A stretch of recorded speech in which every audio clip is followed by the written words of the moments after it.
I want to talk about or discuss in Scripture. Write this down. Four stages of disloyalty. The 4 stages of disloyalty. What are they? Number 1, I think I need a PowerPoint one day. I got to start doing PowerPoints. The self-willed stage is the number 1 stage of disloyalty. The 2nd stage is the offended stage. Number 3, the 3rd stage is called the passive stage. And number 4 is the criticism stage. Those are the 4 stages of disloyalty. And I'm going to take us through the scriptures to explain what these 4 stages are. All right? So, let's open it with 2 Corinthians chapter 13, verse 5. 2 Corinthians chapter 13 and verse 5. 2 Corinthians chapter 13, verse 5. Examine yourselves, whether ye be in the faith. So let's pause right there. So in discussing these 4 stages of disloyalty, our job is to examine ourselves. That's what every man and every woman must and should do. Does this apply to me? Could it eventually apply to me? I did a class some time ago called, what was it called with Judas? Everyone has the potential to become a Judas Iscariot. If the wrong button is pushed, everyone has the potential to becoming a Judas. So that's going to segue into today's class about the 4 stages of disloyalty. So the first thing I want us all to do is examine ourselves as the class is going on. So I want to discuss the first stage, the self-willed stage. The self-willed stage is a sign of disloyalty. It's not to be confused with a brother or sister that takes initiative. For example, we were discussing the forefather Phineas in the book of Numbers, where he saw a man and a woman. It was a Simeonite brother having interracial relations with a woman that was, I believe she was Moab and Midian, I can't remember. And it was a plague in Israel. He saw it, he got a javelin, and he drove the javelin through the man and the woman. And God said, for that, I'm going to stay the plague and bless Phineas. He took initiative. He didn't wait to be told. So that's different than a self-willed brother or sister. So I'm not talking about taking initiative. The one that takes initiative sees a problem or need and not being told to do something about it, he or she will fix it. That's taking initiative. That's not what we're talking about. The self-willed brother or sister is the one that's told to do something and does something completely different than what you told he or she to do. He or she believes that they are better or smarter than you. I want to make another comparison of what I'm not talking about a brother or sister who has a particular skill in something. For example, in Atlanta, you have sisters who are trained in dealing with special ed, or you know what I mean, special ed kids. And the brother, you say, sister, can you handle that? His skill is not in that. She may have a skill in that. Let her do that. What we're talking about self-willed is, brother, for example, sister, do me a favor, take this chair and put it over there. And they take the chair and decide, I'd rather put it over there. Or you say, take these men to a location to teach the gospel. And the brother goes, I don't like that. I'm going to do something completely different than what you say. That's the self-willed brother or sister that I'm talking. Everybody understand the difference between taking initiative and self-willed? I hope so. Let me give a few examples. Give me 2 Samuel 18 and verse 5. 2 Samuel chapter 18 and verse 5. 2 Samuel chapter 18, verse 5. And the king commanded Joab and Abishai and Ittai, saying, deal gently for my sake with the young man, even with Absalom.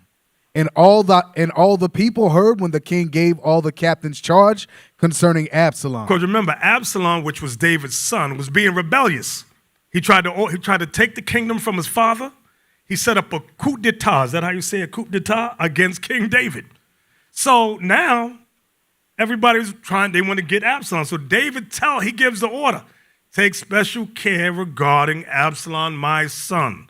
Okay? Notice it, deal gently for my sake with the young man, even with Absalom. Everybody got that, right? Now jump over to verse 14, what Joab does. Verse 14. Then said Joab, I may not tarry thus with thee. And he took 3 darts in his hand and thrust them through the heart of Absalom, while he was yet alive in the midst of the oak. So Joab killed Absalom. That is not what King David said to do. King David said, deal gently with him. Bring him back to me. That's what David was telling him. Bring my son to me. Joab's, I'm smarter than the king, so I'm just going to kill this guy. So that's an example of being self-willed. Let me give you another one. In case some of you in here may be new, you're still confused about taking initiative and being self-willed. Well, I'm confused. What's the difference? I'm showing you some more self-will. 1 Maccabees chapter 5 and verse 18. 1 Maccabees chapter 5 and verse 18. 1 Maccabees chapter 5, verse 18. So he left Joseph, the son of Zacharias. Now remember, the book of Maccabees takes place during the Greek captivity. All right, read it again. So he left Joseph, the son of Zacharias, and Azarias, captains of the people, with the remnant of the host in Judea to keep it, unto whom he gave commandments, saying, take ye the charge of this people, and see that ye make not war against the heathen until the time that we come again. So Judah Maccabee and his brethren told Joseph, the son of Zacharias, and Azarias, they were captains. You captains, you take charge of these people. Do not make war with the heathen until we come back. Number one, it's an honor. They were 2 captains, and they had the charge of all Israel. To me, when I read that, that's an honor. You left us 2 to take care of all these people. Yes, you 2 are capable. The rest of us going to go do battle. All right? So now, jump over to verse 56. Verse 56. And we're going to read down.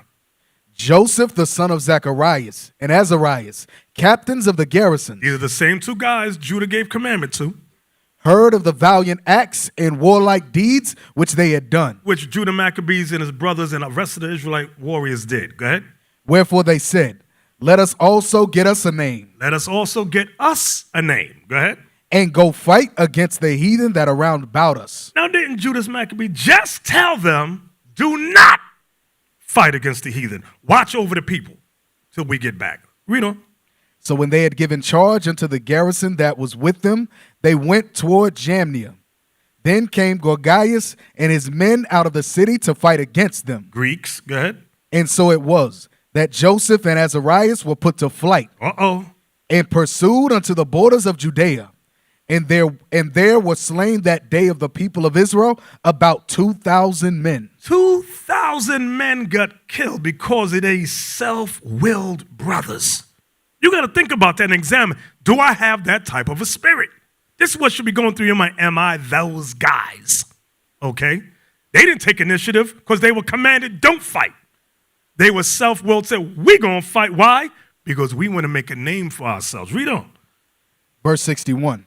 Thus was there a great overthrow among the children of Israel, because they were not obedient unto Judas and his brethren, but thought to do some valiant act. Y'all see that? But thought to do some valiant act. Right, go ahead. Moreover, these men came not of the seed of those by whose hand deliverance was given unto Israel. Now I want you to look at verse 62 because it's very, very relevant. Every generation, God has a chosen seed that he's dealing with, irregardless. Like during the time of Nat Turner, he was the one, God was dealing with him. Oh, he wasn't dealing with all of them. When the time of Denmark Vesey, time of Marcus Garvey, there's certain seeds God said, I'm going to put a spirit on these men to do A, B, and C. There's nobody on the side can go, I want to do it too. It don't work like that. I'm giving another example.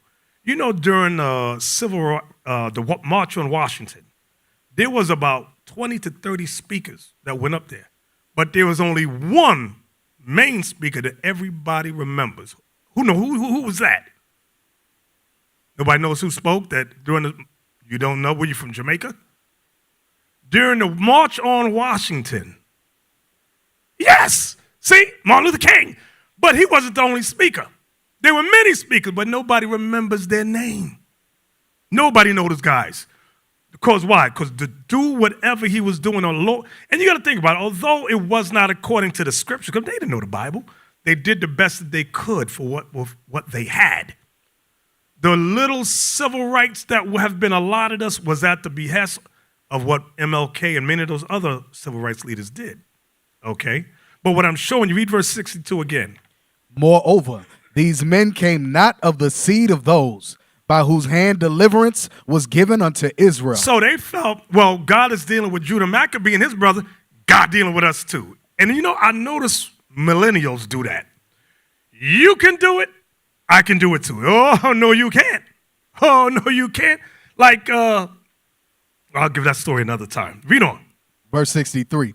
Howbeit the man Judas and his brethren were greatly renowned in the sight of all Israel and of all the heathen, wheresoever their name was heard of. So let me give you another one. Numbers chapter 14. I'm still dealing with the self-willed stage of disloyalty. Self-willed. This is the first stage of a disloyal brother or sister. Numbers 14, verse 40. We're going to start right there. Numbers chapter 14, verse 40. And they rose up early in the morning and got them up into I heard a brother say, it's okay if I commit adultery because King David did it. I'm going to tell you the difference between you and King David. You know what God said about King David? He said that King David was a man after his own heart. He loved King David. God don't love everybody in Israel the same. John the Baptist said that. John said, I forgot where it is. Y'all know where it is. Y'all find it for me. John said Christ was preferred before me. You know what that is? Somebody, hold on, I got to find that one. Because as great as John was, because remember what Christ said. Christ said, of men born of women, there's no one greater than John the Baptist. But then John comes back about Christ. He said, Christ was chosen before me. What you got? John chapter 1, verse 15. John bare witness of him and cried, saying, this was he of whom I spake. He that cometh after me is preferred before me, for he was before me. You see that? So John understood. As great as he was, he said, somebody's coming after me that's preferred, meaning preferred by God before me. All right? So John understood that. He understood that God was not dealing with everybody the same. But for some reason, black people don't understand that today. And I'm talking about brown people too. We go, everybody's the same, God deal with everybody equally. That is not true. That is not true. Back to Numbers chapter 14. Numbers chapter 14, verse 40.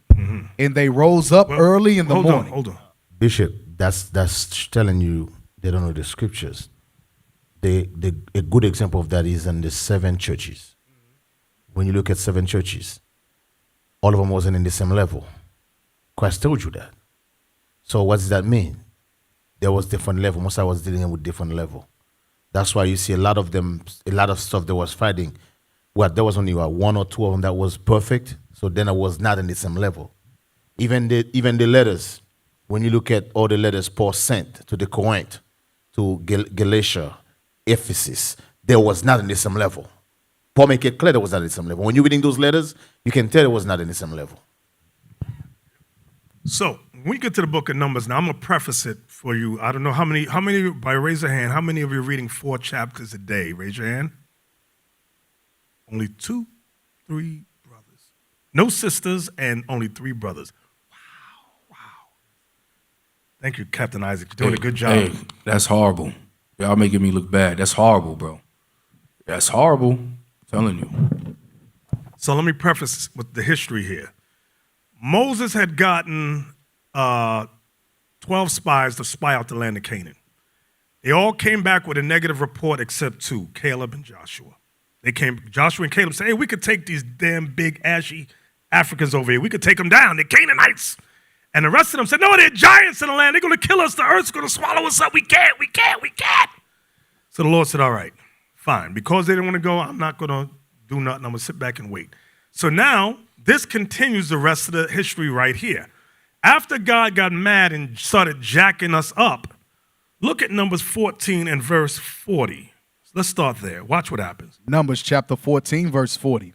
And they rose up early in the morning and gat them up into the top of the mountain, saying, Lo, we be here, and will go up unto the place which the Lord hath promised, for we have sinned. They said, all right, we're going to do what God said. We're going to go take the land now. What? God told them to take the land back then. They said, no, we can't do it. They make up their own time and say, okay, now we're going to do it. Watch what's said. Verse 41.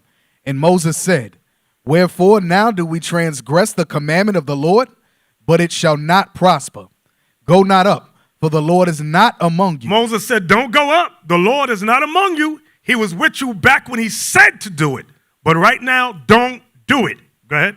That ye be not smitten before your enemies. For the Amalekites and the Canaanites are there before you, and ye shall fall by the sword, because ye are turned away from the Lord. Therefore the Lord will not be with you. But they presume presume. That word presume meaning presumptuous, meaning they were self-willed. Go ahead. But they presume to go up unto the hilltop. Nevertheless, the ark of the covenant of the Lord and Moses departed not out of the camp.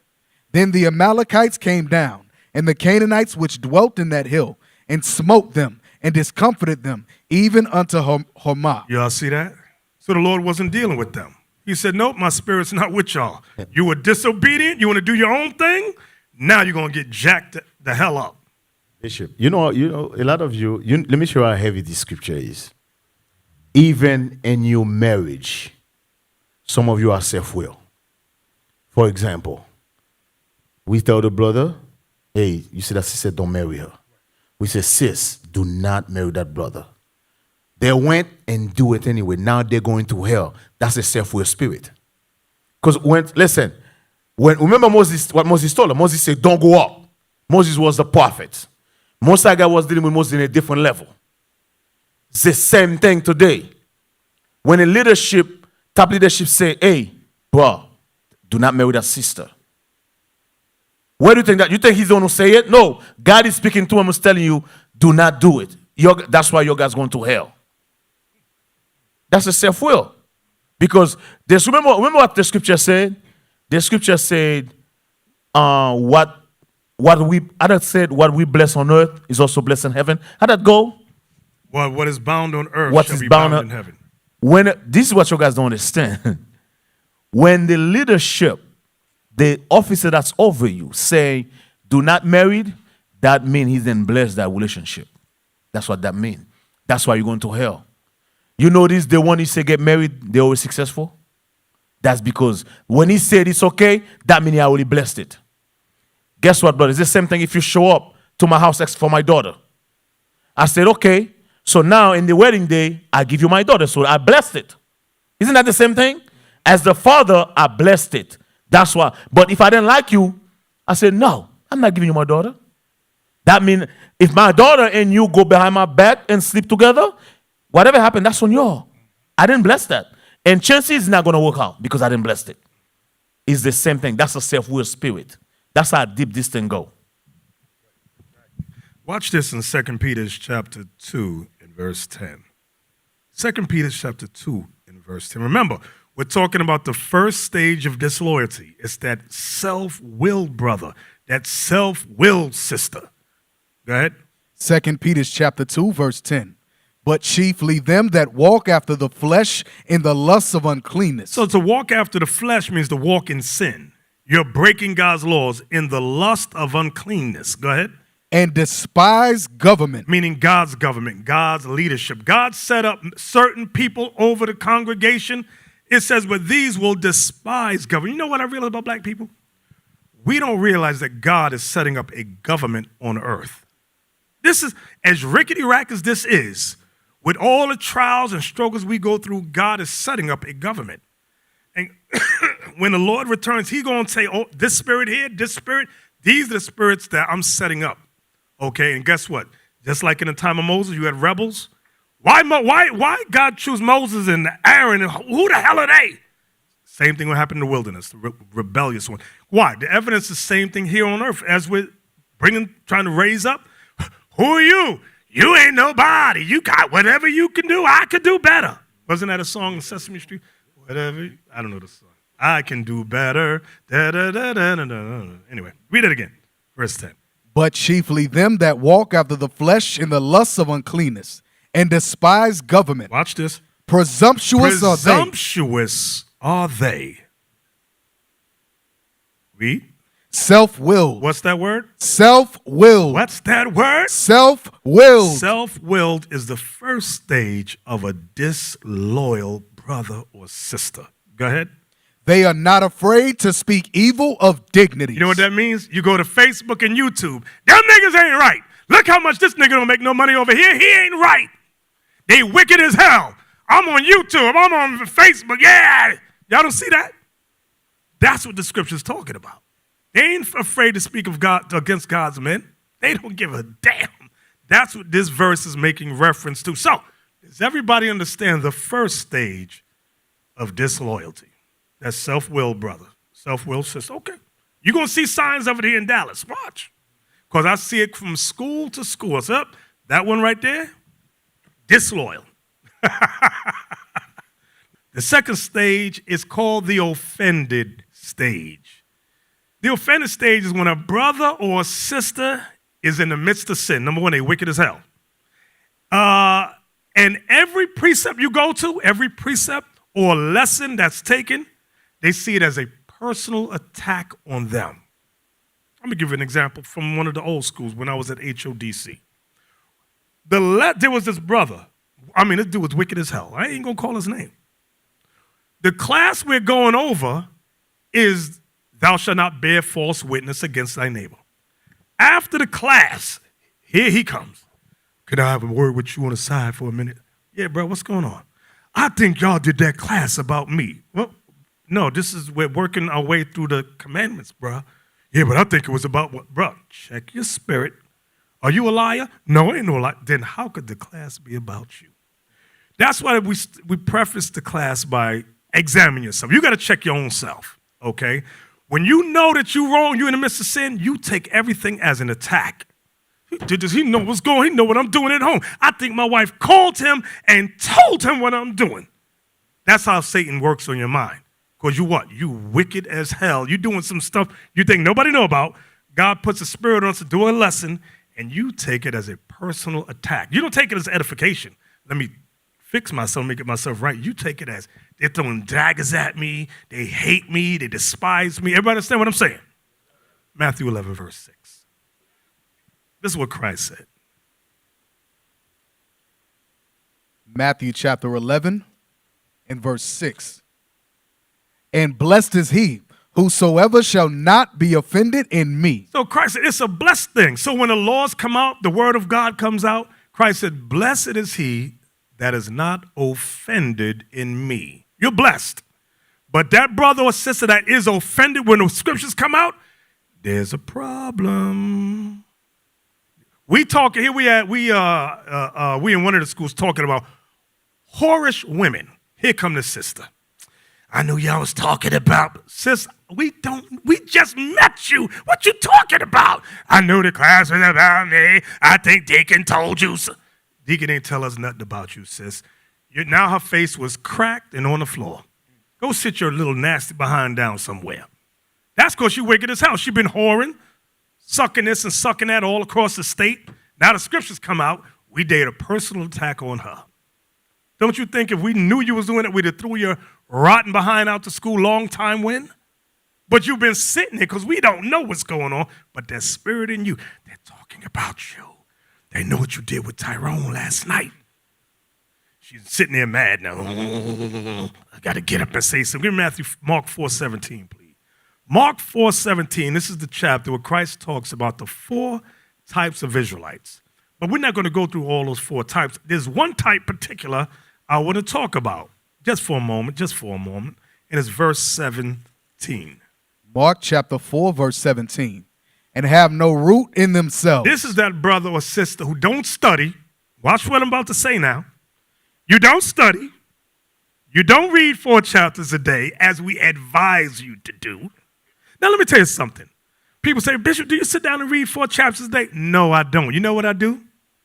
I'll put on my headphones and I'll listen to whole chapters. That's what I do. Like day before yesterday, I listened to the whole book of Isaiah and the whole book of John. That's what I do. But maybe, and everybody in here got a different learning curve. Some people can do that, some can't, because you have a short attention span. So you're the type that needs, especially when you first come in, you have to sit down and write notes to retain what's going on. Some brothers, some sisters can hear things and they can retain it. Everyone is not on the same learning curve in here. Some brothers have said, other schools, they only went as far as the 5th grade in reading. So their reading is not up to par. They said, what can I do? Say, listen, get audios and listen to the class, because he's reading some words he can't pronounce. So he said, listening is better for you. Other brothers, that listening don't work good for them. You got to know where your learning curve is. Everybody understand what I'm saying? So don't compare yourself to the brother next to you. I remember when I was in the academy, I had to read that daggone penal law and police, all that stuff. Sit there, study. It was me and a couple of brothers, study. There was this one Jake, and it was an Edomite. They read something one time, and they just retain it. Made me sick. But they had a better learn. I wasn't never that kid that could read something once. What they call that, photographic memory? I don't got that. Deacon Nathanyel got that. He could read something once. He could tell you what he read 3 months ago. Oh, it's over here. Blah, blah, blah, blah. I don't have that. I got to write it down. I got to have notes in my Bible. I got a slower learning curve. I'm aware of you got to know you. Everybody know what I'm saying? And don't compare yourself to somebody else. Okay. Now, Mark 4:17 again. Mark chapter 4, verse 17. I'll give you another example. This is years ago. I remember reading, I was trying to remember precepts. So I got myself index cards. And I would write, now they got apps for that now. I would write like John 14:15, if you love me, keep my commandments. 1 John 5:3, all the love scriptures, Romans 13:11, things like that. And I would quiz myself while I was at work. I'd just sit there and quiz myself. That's how I had to do it, just to retain basic stuff. Some people is not like that. They could just retain. Like my daughter. She's smart. She just retains stuff. I'm like, dang, my son be mad as hell. How come she remember everything? I say, hey, she's smarter than you, bro. But go ahead, read that again, Mark 4:17. Mark chapter 4, verse 17. And have no root in themselves. Because you don't study. And so endure but for a time. You're only going to endure in this truth for a time if you're not studying and applying. Go ahead. Afterward, when affliction or persecution ariseth for the word's sake. When persecution or affliction arises for the word's sake, meaning people are using scriptures to challenge you, come against you, go ahead. Immediately they are offended. They are what? Offended. You get offended. This is that second stage, the offended stage. Oh, I can't take it no more. Okay, watch this. Give me 1 Kings 22, verse 8. Remember, when you are at that offended stage, every precept, every lesson you take as a personal attack on you, you are at the offended stage. 1 Kings 22, let me get it, and verse 8. 1 Kings chapter 22, verse 8. And the king of Israel said unto Jehoshaphat, there is yet one man, Micaiah the son of Imlah, by whom we may inquire of the Lord. Because he was a prophet. Micaiah was a prophet. Jehoshaphat didn't like Micaiah, as you're going to find out. Go ahead. But I hate him. But I hate him. Why? For he doth not prophesy good concerning me, but evil. And Jehoshaphat said, let not the king say so. So now what's going on here? Jehoshaphat hated Micaiah. Anything Micaiah prophesied, it was taken as evil towards Jehoshaphat. Why? Because Jehoshaphat was wicked as hell. The king wasn't right. He wasn't in his right mind and his right spirit. So every prophecy Micaiah brought out, he said that because he hates me, and I hate that nigga right there. That's some of y'all. Some of y'all listening right now, everything that comes out, he did this against me. Jump over to verse 18. Verse 18. And the king of Israel said unto Jehoshaphat, did I not tell thee that he would prophesy no good concerning me, but evil? See there? That's this king could not stand this prophet. He hated him. And when you see, he said everything this dude says is always something daggone evil towards me. Now, if all he had to do was get his spirit right, and them prophecies would have came for good. But everything that came out, he knew it was bad against him because he was wicked as hell. And that's where you got to take that and say, you know what, when these scriptures come out, let me examine me. Let me examine myself. Self-examination. From there, I want to talk about the third stage of disloyalty, which is the passive stage. You know, I keep hitting this daggone button under my chair.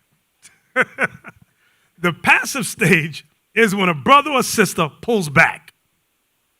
They refuse to do the work.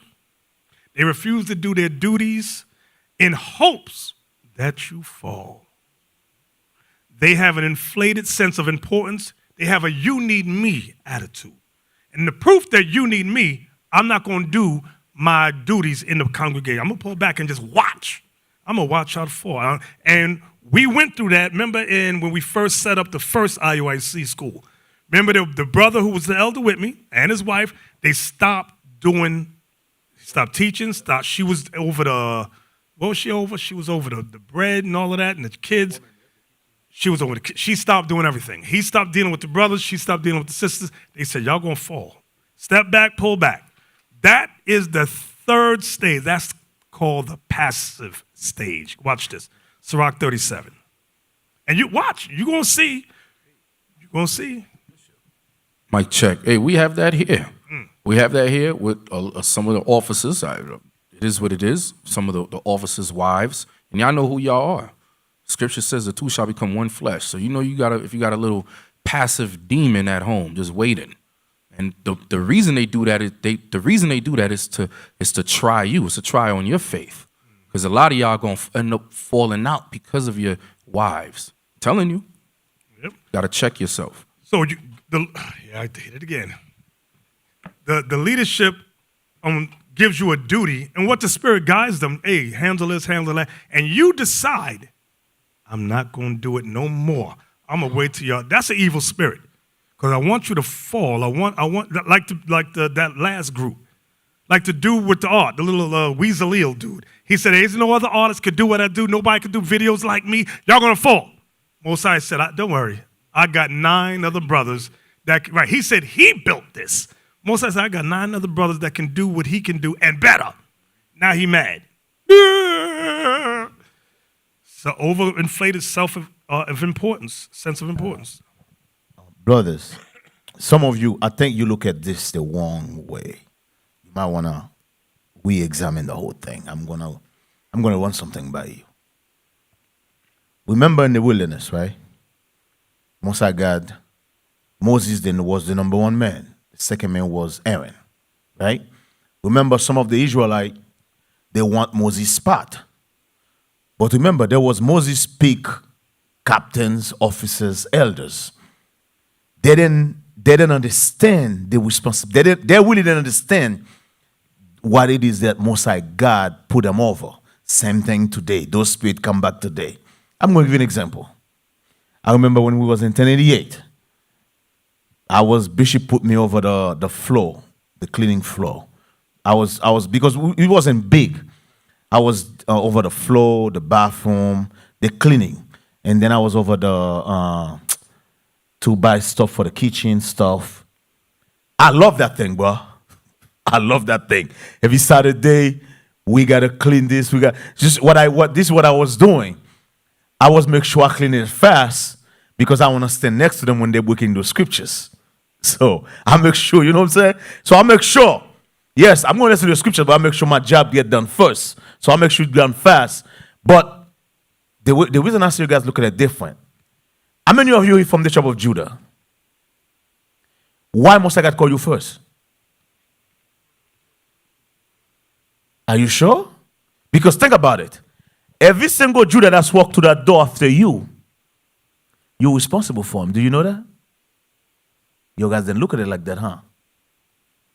He called you. Why he called you first? Does that make you because you're more special than the other ones? No. There is something in you cannot see, but God see it. That little office you have just mop the floor.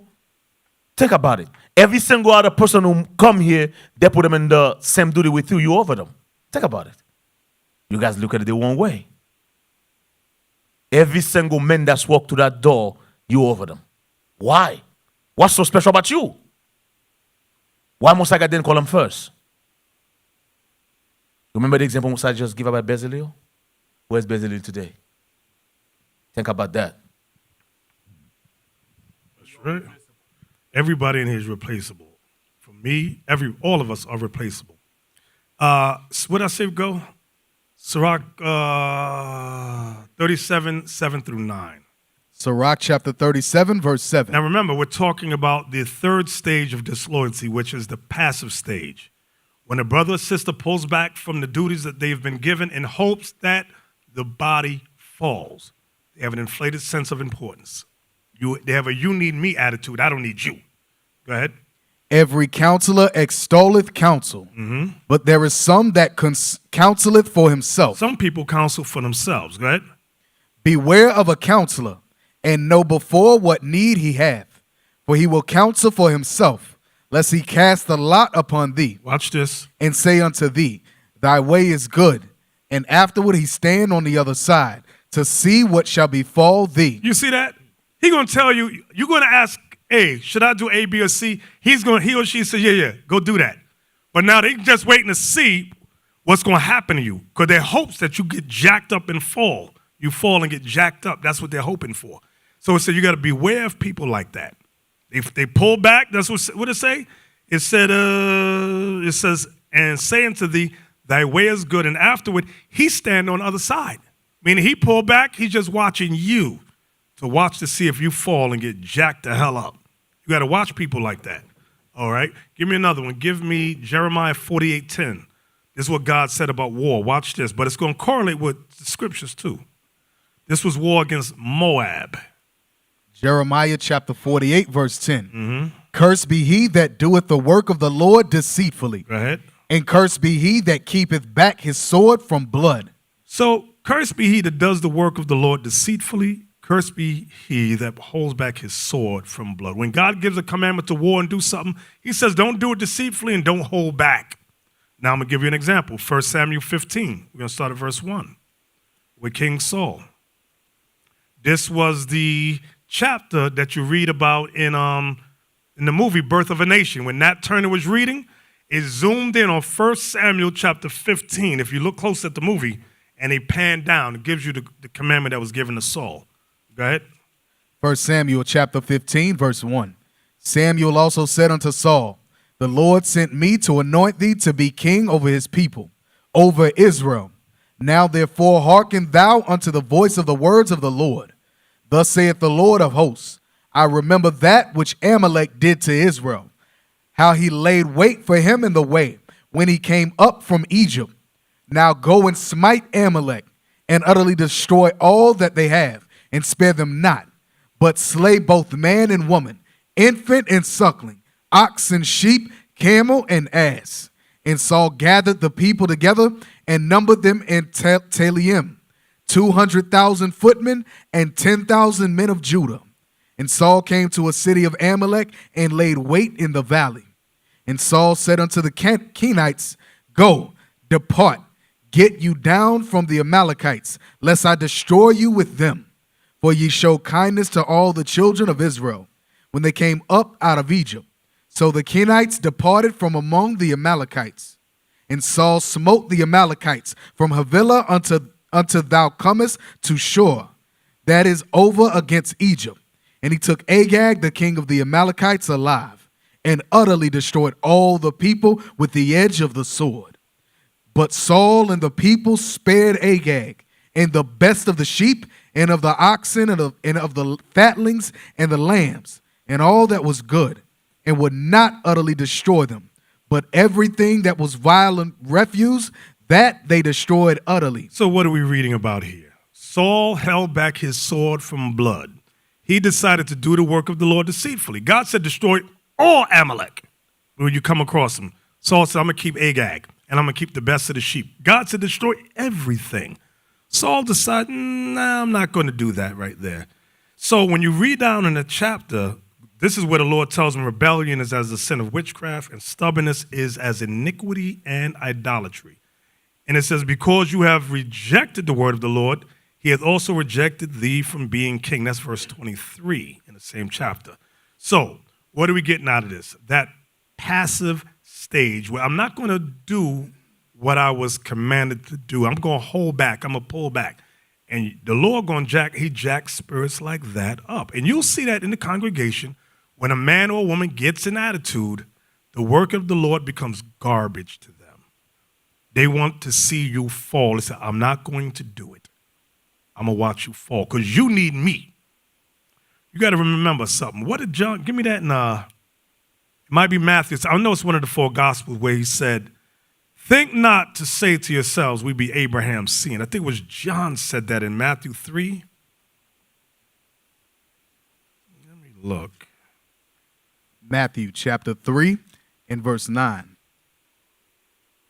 And think not to say within yourselves, we have Abraham to our father. For I say unto you, that God is able to, of these stones to raise up children unto Abraham. If you can understand that verse alone, that John said to the Pharisees, your sense, your what did I just say? Your sense of importance will quickly be deflated. John is telling them, just because you're Abraham's seed don't mean nothing with the Lord, because God can raise up children of Abraham out of rocks. Your mind should go, but not these guys. They really, I'm Abraham's seed. I'm the shizzle. They didn't understand. John understood that, though. We understand that. So we're hoping that as brothers and sisters come in this truth, they can understand that. Okay? So that's the 3rd stage of disloyalty, that passive stage. The 4th stage is the criticism stage. Criticism. That's when a brother or sister has an evil eye towards everybody and finds fault in everyone except themselves. You ever notice some people, they look around, you might get on him or her about something. After that, it's on. Now they find fault in this one, that one. Look at him, look at everyone, look at her and her. They sit back and criticize everybody. It's a negative. Of course, some criticism is healthy criticism. There's a difference between negative criticism and positive criticism. Positive criticism builds your character, builds your esteem, helps you study.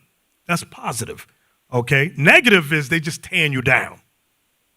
There's a big difference. So I'm talking about that negative criticism. Give me that Matthew 7, 3-5.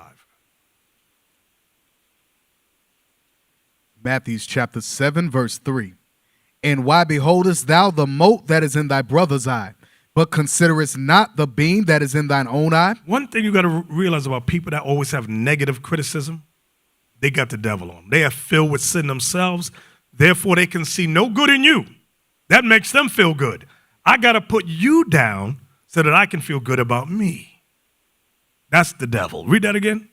And why beholdest thou the mote that is in thy brother's eye, but considerest not the beam that is in thine own eye? A mote is something small, and a beam is something big. Notice what Christ is saying. Why beholdest thou the mote, something small, that is in your brother's eye, but considerest not the beam, that huge lump of timberwood is in your eye? Hey, you got something in your eye. Meanwhile, he got this big thing right here on his eye, and he or she can't see it, okay? This is the beginning of that criticism stage of disloyalty. Watch this, 2 Samuel 15. 2 Samuel 15, verse 3 and 4. 2 Samuel chapter 15, verse 3. And Absalom said unto him, See, thy matters are good and right, but there is no man deputed of the king to hear thee. Absalom said moreover, Oh, that I were made judge in the land, that every man which hath any suit or cause might come unto me, and I would do him justice. Right. And it was so, that when any man came nigh to him to do him obeisance, he put forth his hand and took him and kissed him. When you read from above and read the whole chapter, what Absalom was doing was putting down David, his father.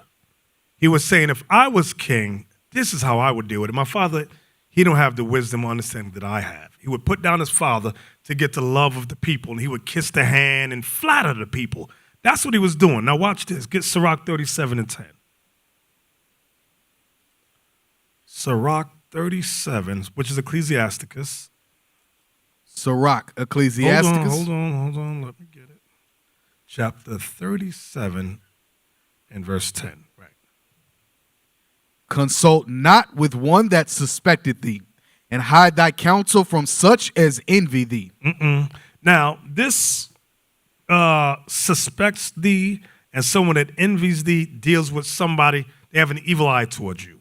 They are overly critical towards you. They have a problem with you. What verse did you leave off at? That was the end of verse 10. Read 10 again.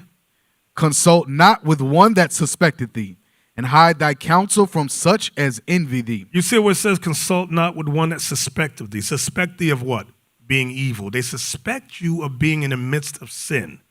The Bible says don't consult with people like that. It says, and hide thy counsel from such as envy thee. I've spoken with a few brothers in one school, and I remember one brother said, because he went with us somewhere, and I don't want to say where because you might figure out who I'm talking about. But anyway, everything this brother touched went wrong. And I said, bro, something's going on. I said, are you all right? I said, because you rolling with us, and this went wrong. That went wrong. Everything we put you over fell apart, went to hell in a handbasket. I said, there's a spirit rolling, which was everything all right? So he pauses, and he says, no, I'm dealing with a spirit of hatred. So I said, hate towards what? He said, one of my peers. I said, your peer? He said, yeah, Officer so-and-so. I said, so what's wrong with Officer so-and-so? He says, well, he's excelling above me. We came in together, but for some reason he's promoted above me. And he's helping brothers and counseling brothers, and that thing's pissing me off. I said, bro, you should see that. You know him, glean from. You want to learn from brothers like that. When men see certain people excel and want them to excel, you want to be around those spirits to learn, know what they know. Follow their example. I said, you got to look at it as a positive, not a negative. I said, because he's your peer. You have his personal phone number. You talk to him a lot, right? He goes, yeah. Why don't you take that as an opportunity for good rather than you see it as something evil? Now you're hating his brother. I said, that's a excuse my lack of word, my word, that's a nigga spirit.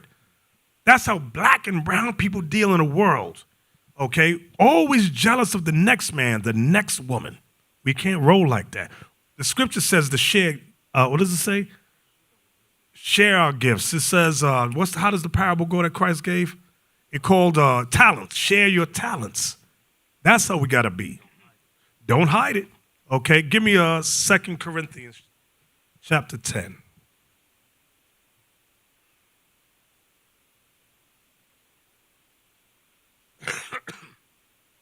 Here go one sister. She's going to send us a letter. What does it go? The complaint form. So I'm reading the complaint form. This is sister so-and-so. I don't like the sisters here in so-and-so school because nobody eats my bread. So I write the sister back. I said, well, why do you think they don't eat your bread? She says, well, they have hatred towards me. I said, have you considered just for a moment that you can't cook? Oh, I could cook, brother. Oh, I could cook. And I realized a lot of people are in denial about themselves. I said, have they passed your food out? She says, no. I said, well, have the sister sat around and tasted your food? She said, yes. I said, okay, so they know whether or not you can cook or not cook. Is that fair to say? She goes, well, I just think they hate me. So I said, well, sister, if these senior women are not comfortable eating or disseminating your food, I'm not going to eat it either. Bishop, some of this food, when you eat it, you can tell Jesus was not there. Hell, Jesus like, I gotta go. 2 Corinthians chapter 10 and verse 2. 2 Corinthians chapter 10, verse 2. But I beseech you that I may not be bold when I am present with that confidence. Wait, start at 1. Verse 1. Now I, Paul, myself beseech you by the meekness and gentleness of Christ, who in presence am base among you, but being absent and bold toward you. So when Paul was amongst them, he based himself, meaning he humbled himself. That's what it means by base among them.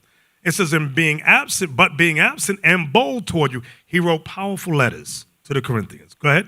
But I beseech you that I may not be bold when I am present with that confidence, wherewith I think to be bold against some, which think of us as if we walked according to the flesh. Pause right there. I want y'all to see what Paul was going through. Look at verse 2 closely. But I beseech you that I may not be bold when I am present with you with that confidence. Remember, in verse 1, he said, when I'm among you, I base myself, I humble myself. I spoke gently to everybody. But when I'm absent, I write heavy letters to make sure everything's in order. Look at verse 2.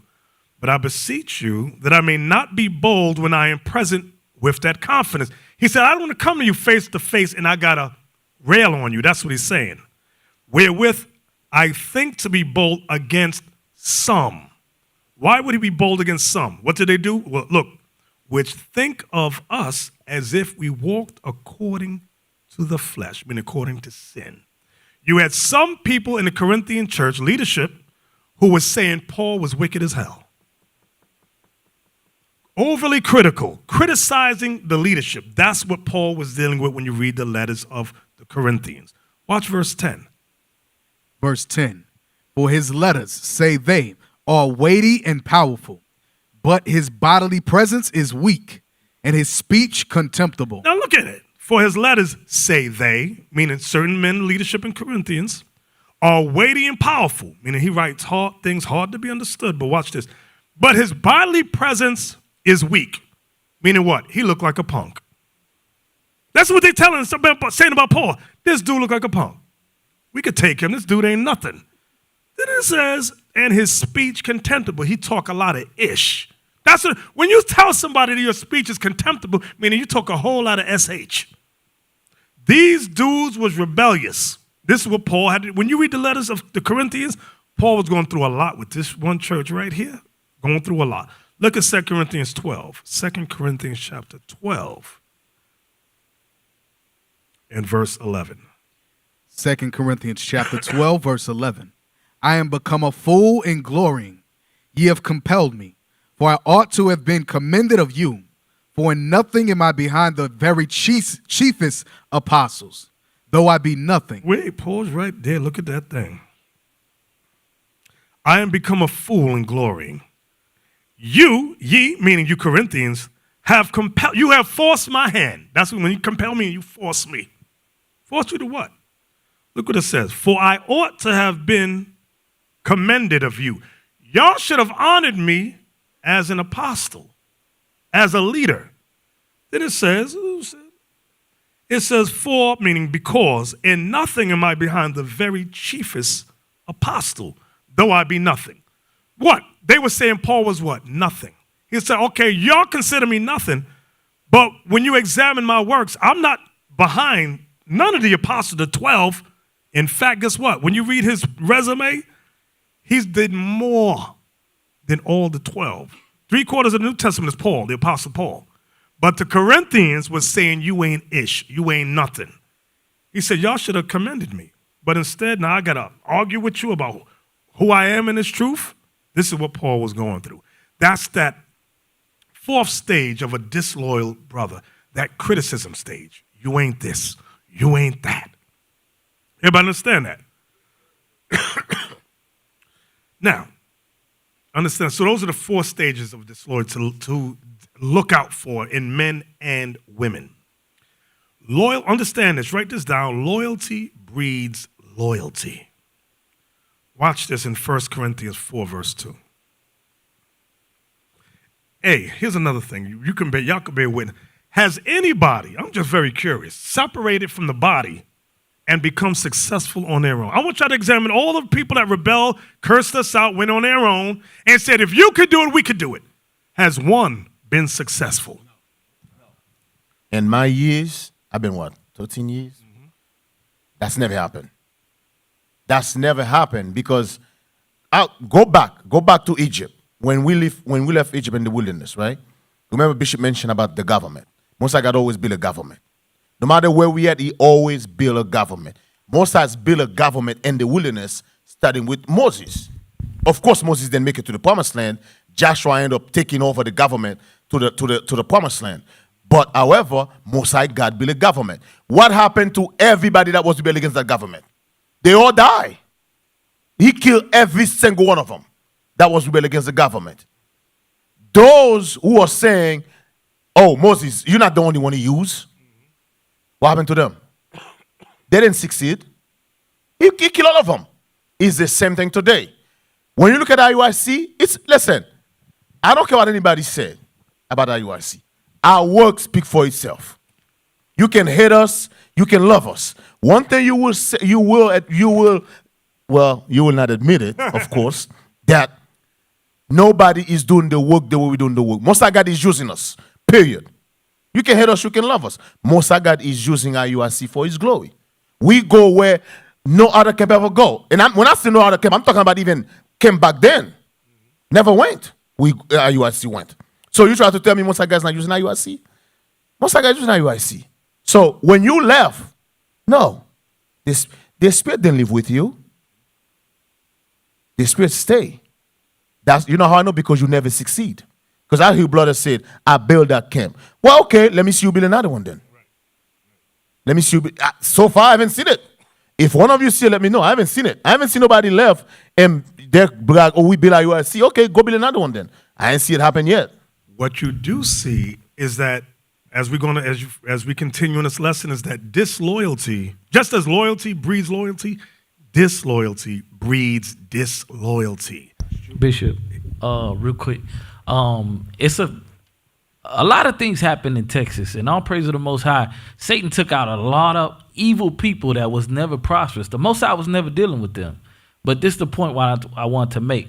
It's a couple that reached out to us recently, and they said we was with Uzziah, we was watching them, and soon we saw how they wasn't doing no works, and we seen the spirit wasn't dealing with them anymore.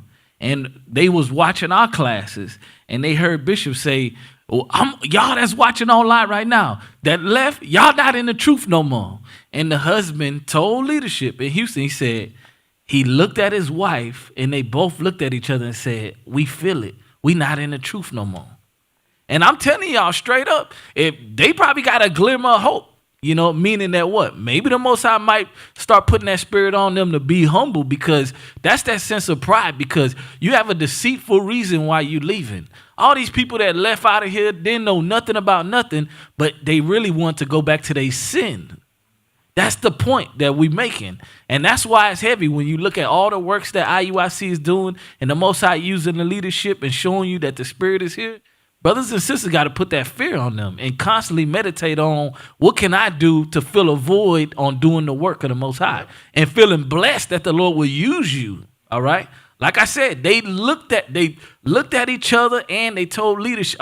They called leadership and said, please let us come back. Let us at least watch online. We ain't in the truth no more. That's some heavy stuff. Now, remember, like I said before, loyalty breeds loyalty, just as disloyalty breeds disloyalty. Let me tell you what I mean. Look at Acts 20 and verse 30. Acts chapter 20, verse 30. Also of your own selves shall men arise, speaking perverse things, to draw away disciples after them. Now watch that. I want you to pay close attention to that verse. That's disloyalty, what he's dealing with, what Paul is talking about right there. If you look at the prophets, they started, it's usually 1, 2, or 3, and then it grew from there. That's the same thing that happened with IUIC. It was me, one brother, next brother, 3 of us. Then came deacons, started coming, then the captains came, and so forth and so on. It grew like that from me. When you got somebody that says, you know what, I'm going to draw away disciples after myself, meaning they're in the body. This is what this verse is saying. When it says speaking perverse things to draw away disciples after them, they don't have the spirit to stand on the street themselves to build from just them. What they do is try to deceive men and women to follow them. That's not leadership, neither is that loyalty. And guess what?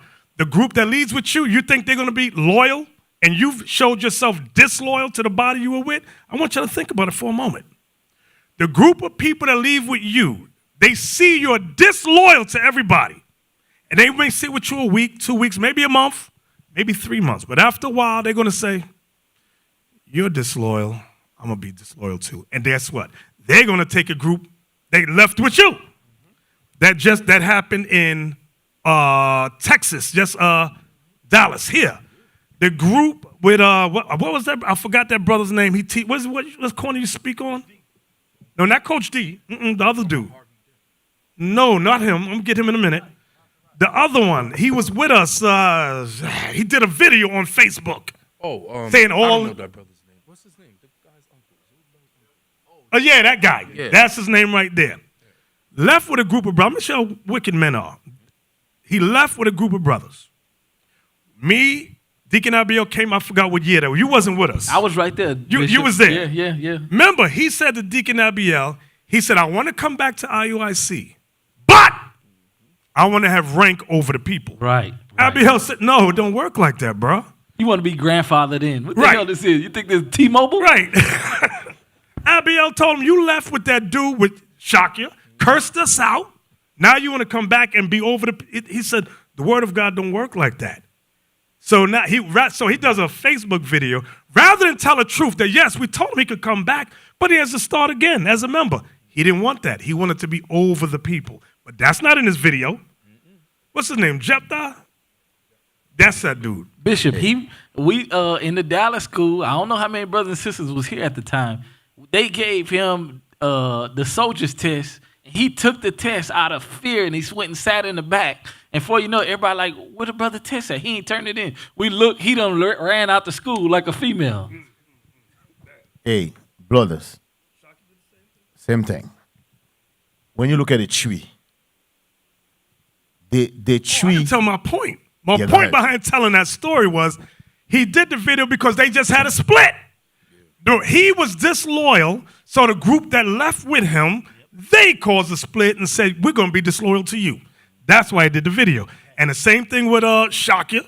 He took a group, then half that group said, you was disloyal, we're going to be disloyal to you. And They we're said- going to do our own thing. Yeah. They said he's worse than their auntie. Man, you know, when you look at a tree, right? I always give that example. The tree don't start in the leaves. It's impossible. It start from the root. The roots start with him. Now, when you look at a tree, when you look at the leaves, none of the leaves grow the same day. It takes time for the branches to grow. So that's how IUIC starts. So now IUIC, the tree, the branches go everywhere. You got myself is in Atlanta. I was on the bishop. I'm one of the branches. You got captain. The branches grow. So now you broke yourself from that tree. You said you that leaves in the tree that fade and withered away. Now you said, I want to go back to that tree, but I want to be. You gotta take a pen and put you back in. No. You gotta go back to the roots. So you can. No, we're not gonna put you over the leaves. No. What about the leaves that was faithful to the roots? Well, we're just gonna ignore them and just put you out of it? No, we're not gonna do that. You're gonna start all over again. Bishop, could I bring out a precept real quick on what the deacon just said? Psalms 1:1. I'm gonna tell y'all, brothers and sisters, one of the keys to striving in this truth is knowing when you see BS and getting the hell away from it. That's what Romans 16, 17 about. But let me read this precept dealing with what the deacon just said. Psalms chapter 1, verse 1.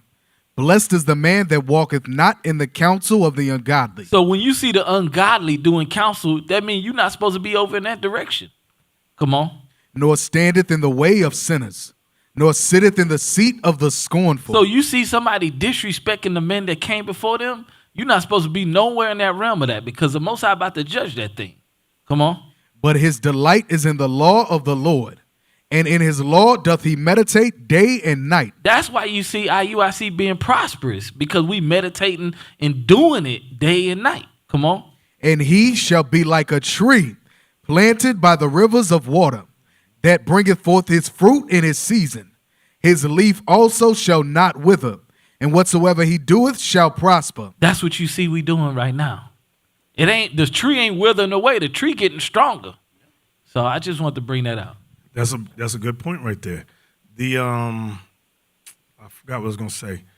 Okay, so loyalty breeds loyalty, and I'm gonna show you that. Get 1 Corinthians 4, verse 2. 1 Corinthians 4, verse 2. 1 Corinthians chapter 4, verse 2. Moreover, it is required in stewards that a man be found faithful. So this whole truth is us becoming stewards. We're all stewards in this truth, okay?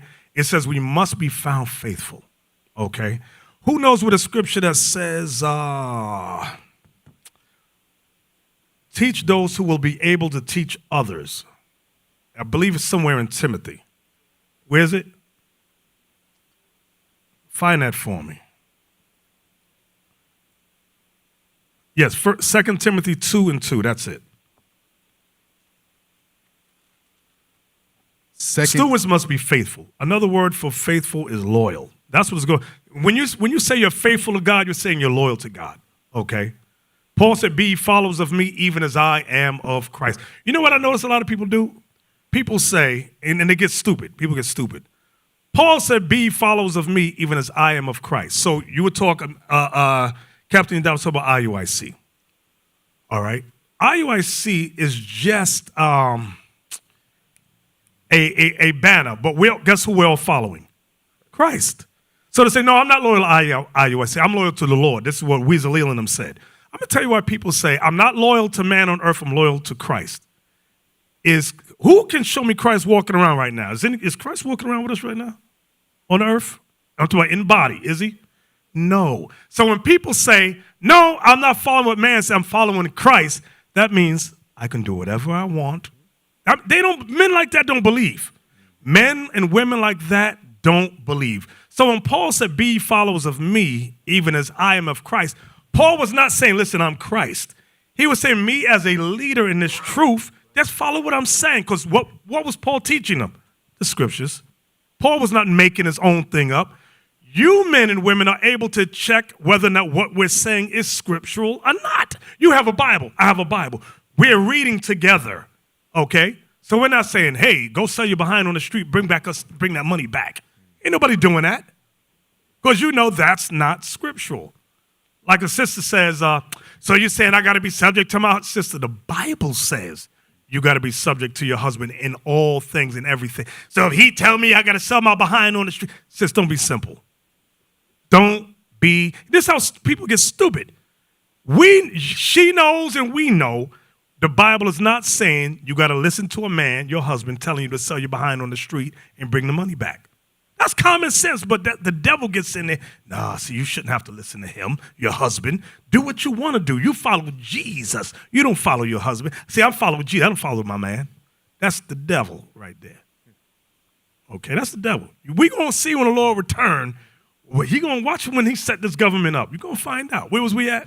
2 Timothy chapter 2, verse 2. And the things that thou hast heard of me among many witnesses, the same commit thou to faithful men. Loyal men.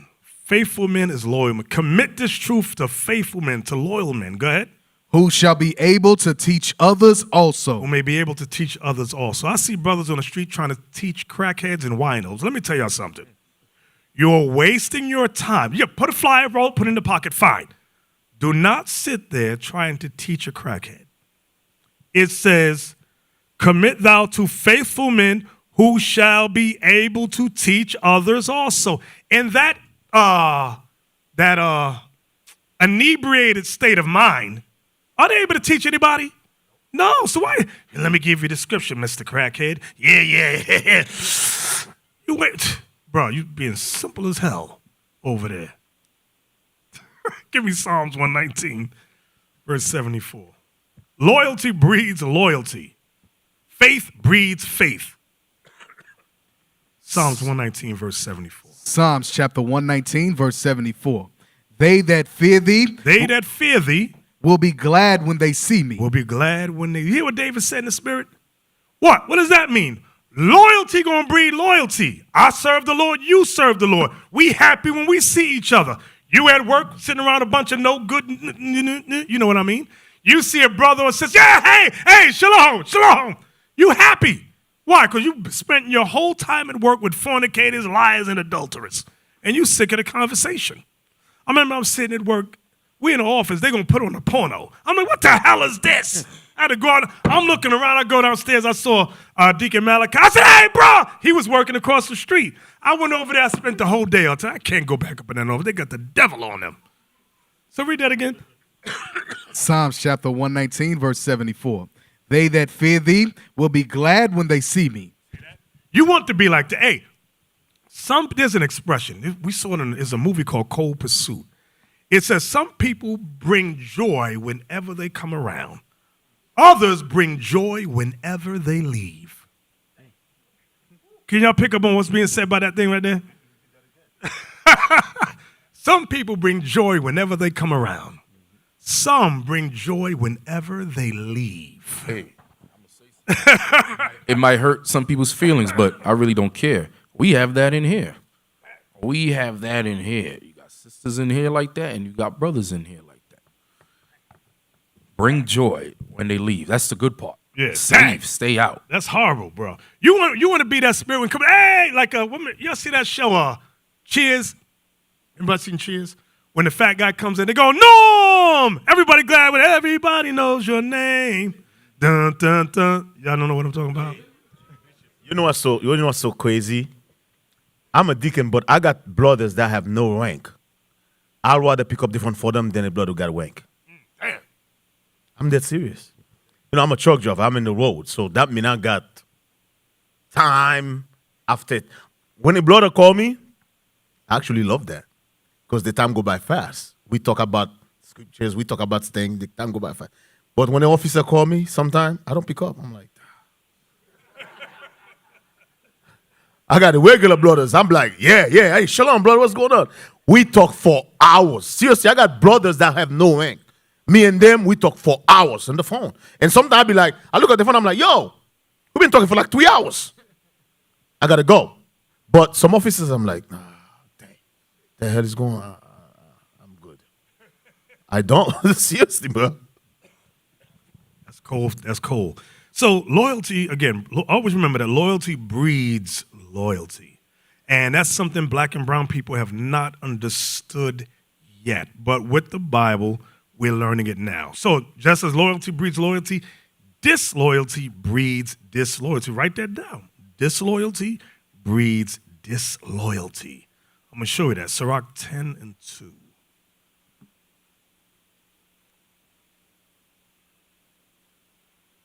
Now, this is a very generic verse. It's somewhat vague. It doesn't go positive or negative, so you can use it either way. But I'm going to show you. I'm using it in this context for the discussion, disloyalty. Watch this. Sirach, Ecclesiasticus chapter 10, verse 2. Because verse 1 talks about a wise judge. Verse 3 talks about an unwise king. Verse 2 is very vague. Watch this. As the judge of the people is himself, so are his officers. And what manner of man the ruler of the city is, such are all they that dwell therein. So when you think about it, it's not saying whether or not the judge is wise or unjust. It just says, as the judge of the people is himself, so are his officers. So, for example, you have Captain Isaac. So when I come here, I'm expecting the officers under him to be like him. Just like the deacons under me are like me, the captains under them are like them. Okay? So now, if I am a thief, lying bastard, you can sure expect he's going to be a thief, lying bastard. And expect he's going to be a thief, lying bastard. And so are all officers going to be thief, lying bastards. But if I'm a man of the Most High, I love this truth, he's going to be that way. He's going to be that way. Read that verse again. As the judge of the people is himself, so are his officers. And what manner of man the ruler of the city is, such are all they that dwell therein. You know what that verse, now this is in the male context. This is saying the same thing. Remember it says about women in Ezekiel 16, as is the mother, so is the daughter. It's saying the same thing. Saying the same exact thing. So, loyalty breeds loyalty. Disloyalty breeds disloyalty. Proverbs 28, verse 21.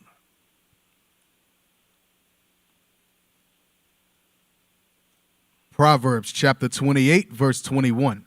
To have respect of persons is not good, for a piece of bread that man will transgress. Right. So that's how Judas was. Remember, he gave Christ up for 30 pieces of silver. For a piece of bread that man will transgress.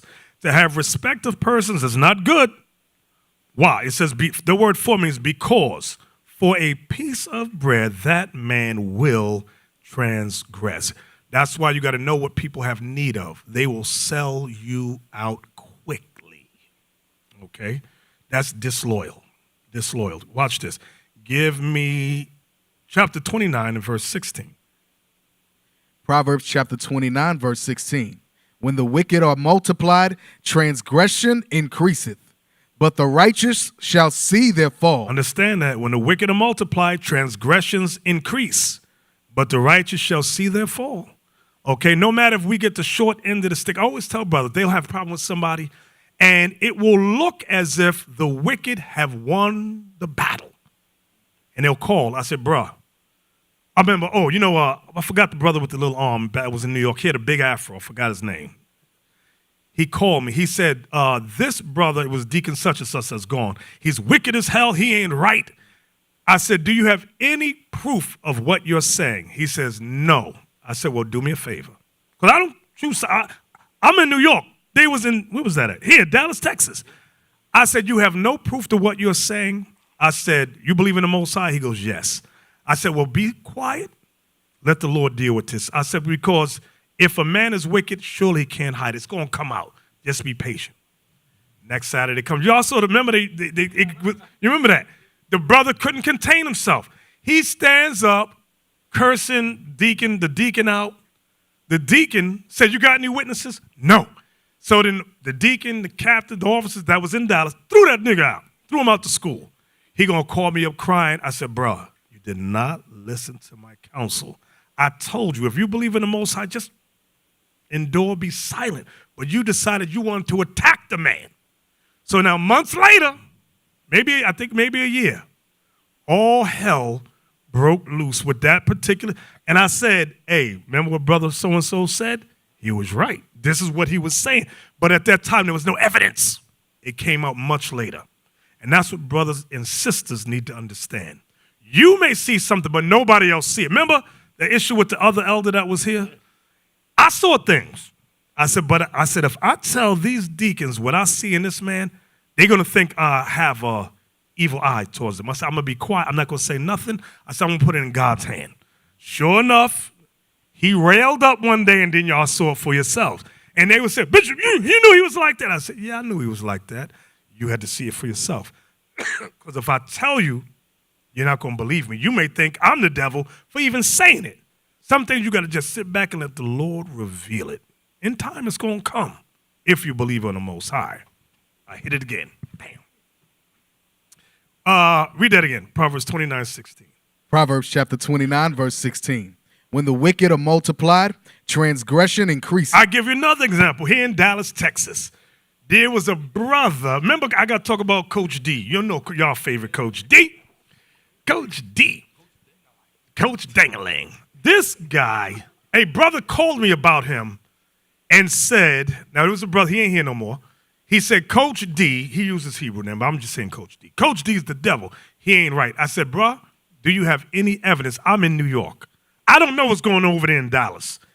He says, well, it's just me right now. I said, anybody else? He mentioned a certain other brother. So I call those brothers up. Nobody justified or admitted to what he was saying. I said, bro, you're on your own in this thing. I said, my advice to you, be quiet.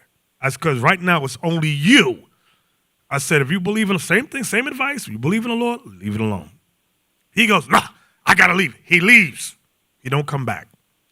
Coach D rolls up because it was something about dealing with women. Sure enough, he had sex with me. And then remember what Coach D did? He said, that sister want to be my wife? This married sister want to be my wife? And remember that? You know what I'm talking about? He said, if I'm going down, I'm going to bring all these hoes down with me. Wicked as hell. So I said, that's what the brother was saying, but he didn't have patience to wait and let it be made manifest. Some things you may see, you got to wait, because nobody else going to see it. Just going to sit back and wait. The example. I know some of you thinking what happened on Austin.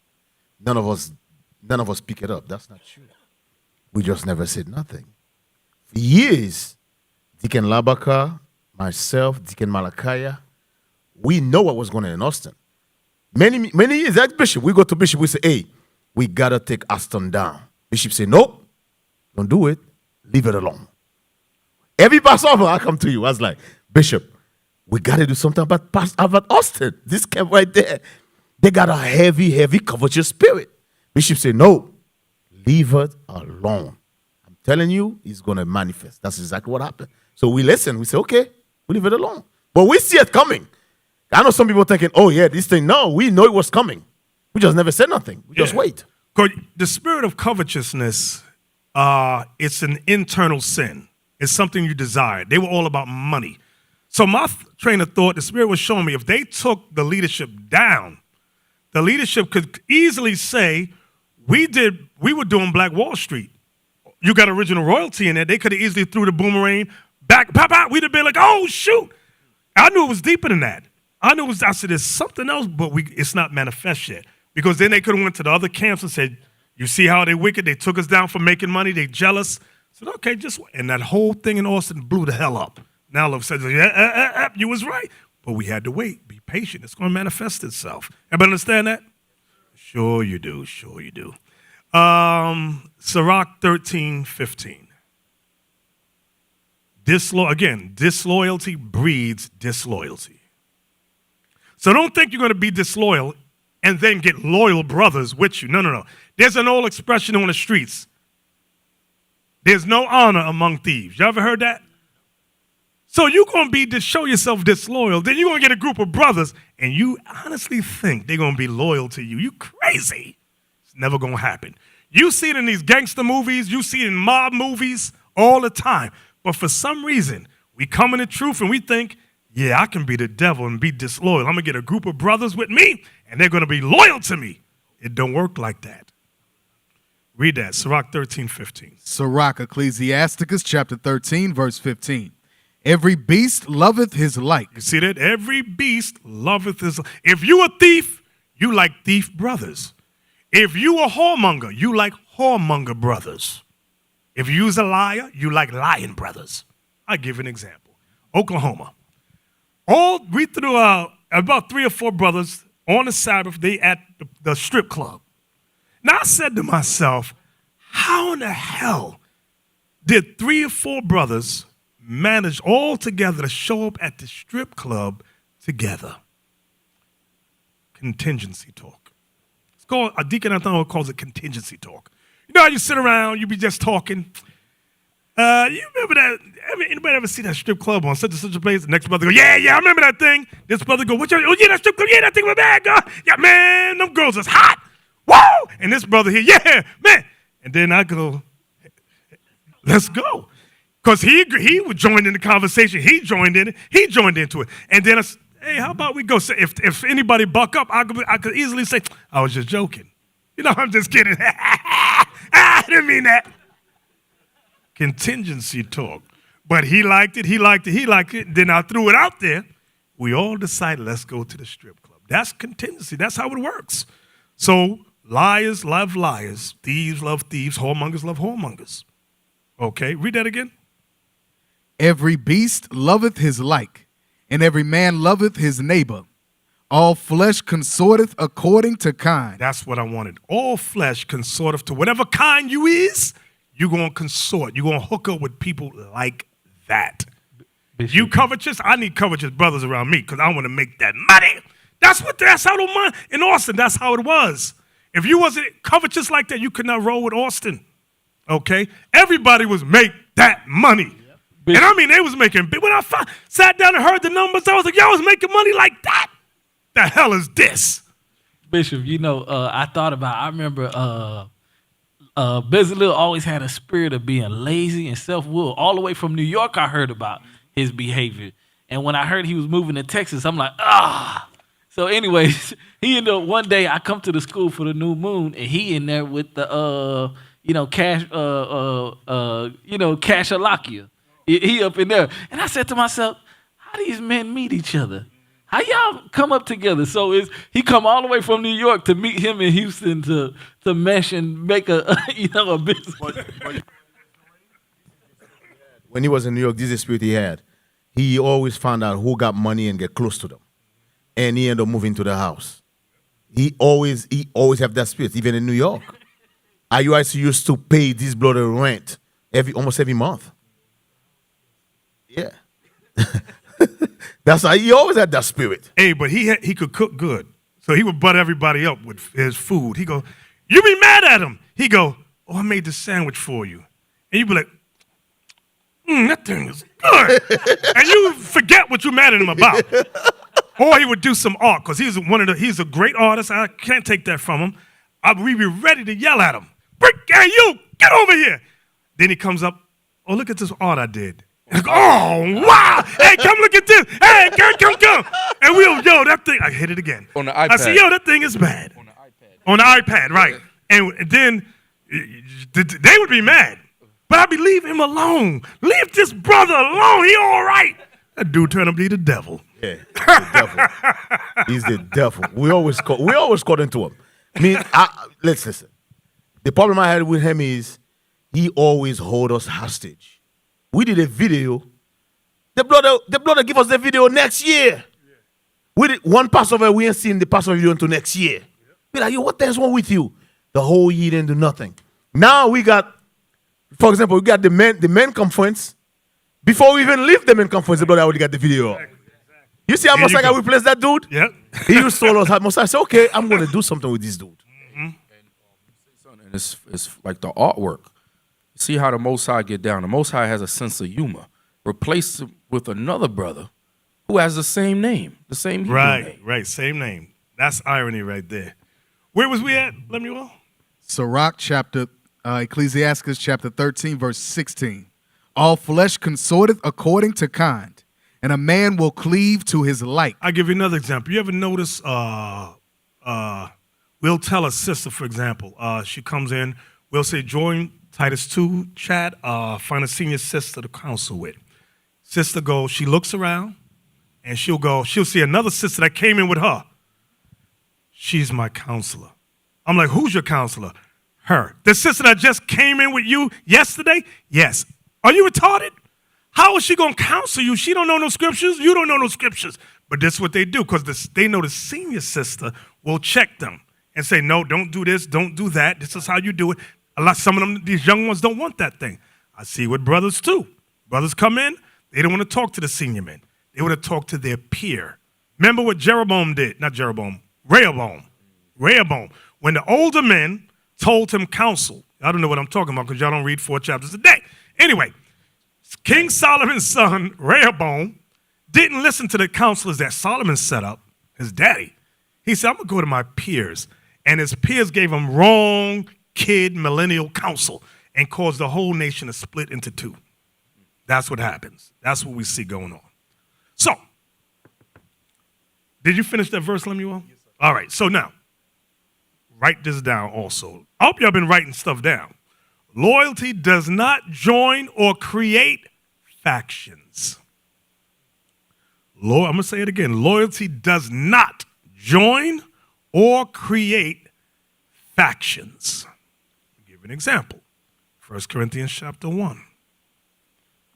The creation of factions attempted to rise up in the church of Corinth. I tell you, that was a rebellious congregation. 1 Corinthians chapter 1, verse 10.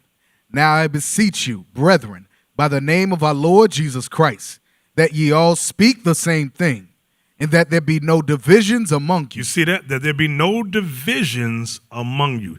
Divisions is the beginning stages of creating factions. Go ahead. But that ye be perfectly joined together in the same mind and in the same judgment. The Spirit of Christ is a unifying spirit. The Spirit of Christ is about being of one mind. When you get people that are opposed to what scriptures say, and they want to do 2 different things, that's not of the Lord. Go ahead, watch. For it hath been declared unto me of you. Meaning, it has been told me. Somebody, a little birdie came by and told me what was going on. Read verse 11 again. For it had been declared unto me of you, my brethren, by them which are of the house of Chloe, that there are contentions among you. So the house of Chloe was an honorable family in the church of Corinth.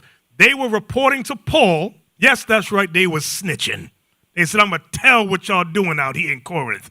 So whenever Paul was traveling, he got word of what was going on in the church. And you know they was pissed off at the house of Chloe. This is why we have the complaint forms. Let us know what's going on in the congregation. I'm going to give an example. Before you got here, that old deacon knucklehead that was used to be here.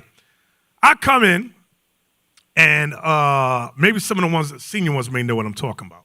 Salute everybody. All the sisters were here. I sit down, I'm talking with the brothers up here. Blah, blah, blah, blah. A minute goes by, 2 minutes go by, and I just happen to look out the corner of my eye, and all of the sisters were still standing.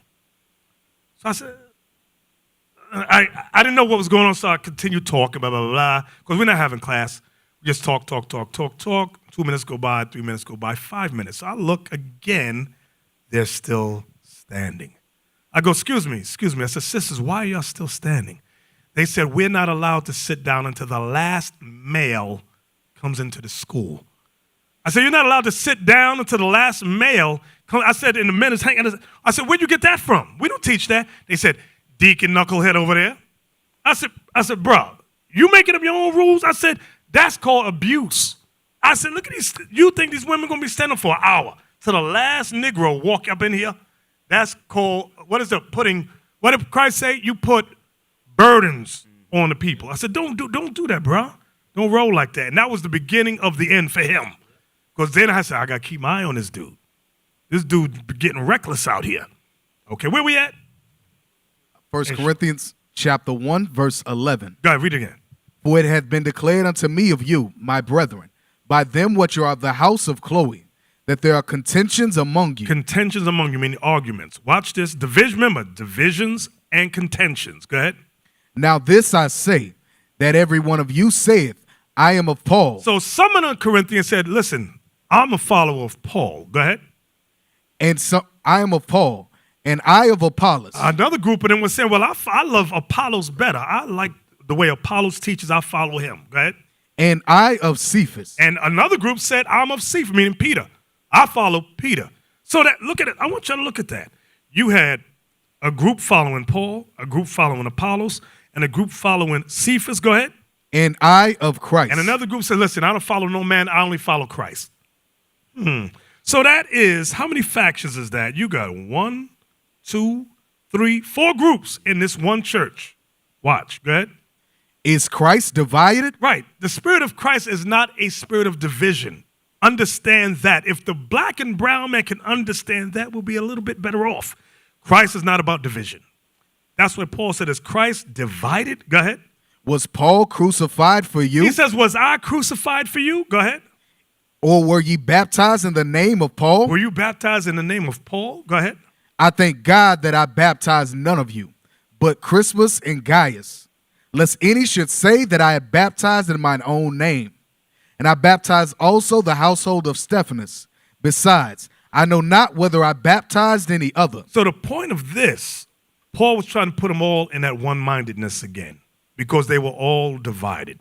So I'll give you an example.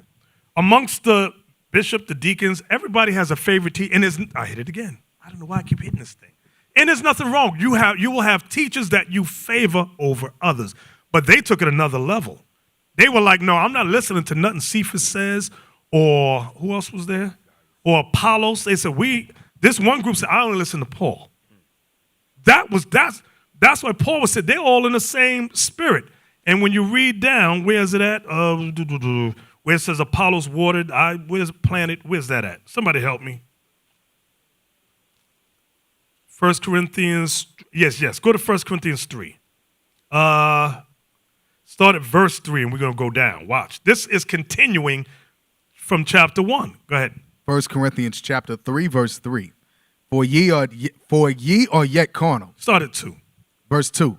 I have fed you with milk, and not with meat. For hitherto ye were not able to bear it, neither yet now are ye able. He said, I've given you milk. He said, I want to give you meat, but you're not able to deal with the heavier things in the scriptures. Because you're carnal, you're wicked, you got the devil on you. Go ahead. For while one saith, for ye are yet carnal, whereas there is among you envying and strife and divisions. See, there's that word divisions again. Are ye not carnal Aren't and you walk in the midst of sin and walk what? as men? And walk as men? Go ahead. For while one saith, I am of Paul, and another, I am of Apollos, are ye not carnal? Say, aren't you carnal? Aren't you wicked for saying that? Causing divisions among the body? Go ahead. Who then is Paul, and who is Apollos? Who is Paul? Who is Apollos? Go ahead. But ministers by whom ye believed, even as the Lord gave to every You man, see that? He said, we're all ministers of the Lord, that the Lord's given that spirit to every man. Go ahead. I have planted, I planted, Apollos watered, meaning what? Paul started the church in Corinth. Apollos followed behind Paul and continued and answered questions, things of that nature. Okay, understand this. Like, for example, we went to Nigeria. We just planted the seeds there. But guess what? As brothers, we're going to send men out to water what we've already started there. That's how this gospel grows. And that's what Paul was explaining here. Go ahead. I have planted, Apollos watered, but God gave the increase. God gives the increase. He's the one that increases the spiritual understanding in men's and women's minds. Go ahead. So then neither is he that planteth anything, The brother that goes out and plants is nothing. Go ahead. neither he that watereth, Neither the brother that goes behind to answer questions and exhort them is nothing. Go ahead. but God that giveth the But increase. God is to be praised. He's the one that gives the increase. Go ahead. Now he that planteth and he that watereth are one. You see that? Paul's bringing them back to common sense now. That oneness of mind, that unifying spirit, bringing them back to Christ. He that plants and he that watereth are one. Go ahead. And every man shall receive his own reward according to his own labor. And everyone's going to receive their own reward according to their own labor. Now, what I want you to see that and look in comparison, go back to Acts 20 again. So notice how Paul was uniting everyone. But he warned us about, what was it verse 23 we read earlier? Verse 30. Verse 30, let me hear it. Also of your own selves shall men arise, speaking perverse things, to draw away disciples after them. So there's a stark difference between Paul and what Paul was warning us about. The Spirit of Christ unifies, the Spirit of Satan divides. Understand that, okay? What, that was Acts 20? Okay, all right, watch this. Give me 1 John 2:19. Again, loyalty does not join or create factions.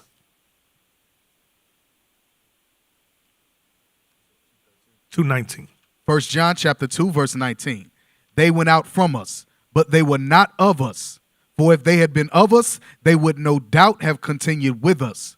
But they went out that they might be manifest that they were not all of us. See, that goes back to what we just read in Acts 20, verse 30. That's what we read, right? Read that again. Acts chapter 20, verse 30. Also of your own selves shall men arise, speaking perverse things, to draw away disciples after them. Now go back to 1 John 2:19. They went out from us, but they were not of us. For if they had been of us, they would no doubt have continued with us. But they went out that they might be manifest, that they were not all of us. And that is history in the making. And it's not a one-time thing, because Acts 20, verse 30 was prophetic even for these days. So don't think you read things and, oh, that only happened back then. Oh, no. He was warning us that even in these last days is going to happen. An example of that, another example is 1 Timothy, I think it's 4:1. 1 Timothy chapter 4, verse 1. Now the Spirit speaketh expressly, that in the latter times, When? in the latter times, Go ahead. some shall depart from the faith, See that? Some shall depart from the faith. Go ahead. giving heed to seducing spirits. You don't got to keep the Sabbath day no more. You ain't got to wear fringes no more. You can love the white man. He's your people. Love him. Thou shalt not abhor Edomite, my brother. You don't got to eat lamb. You can eat chicken and collard greens on Passover. This is what he's talking about. Go ahead.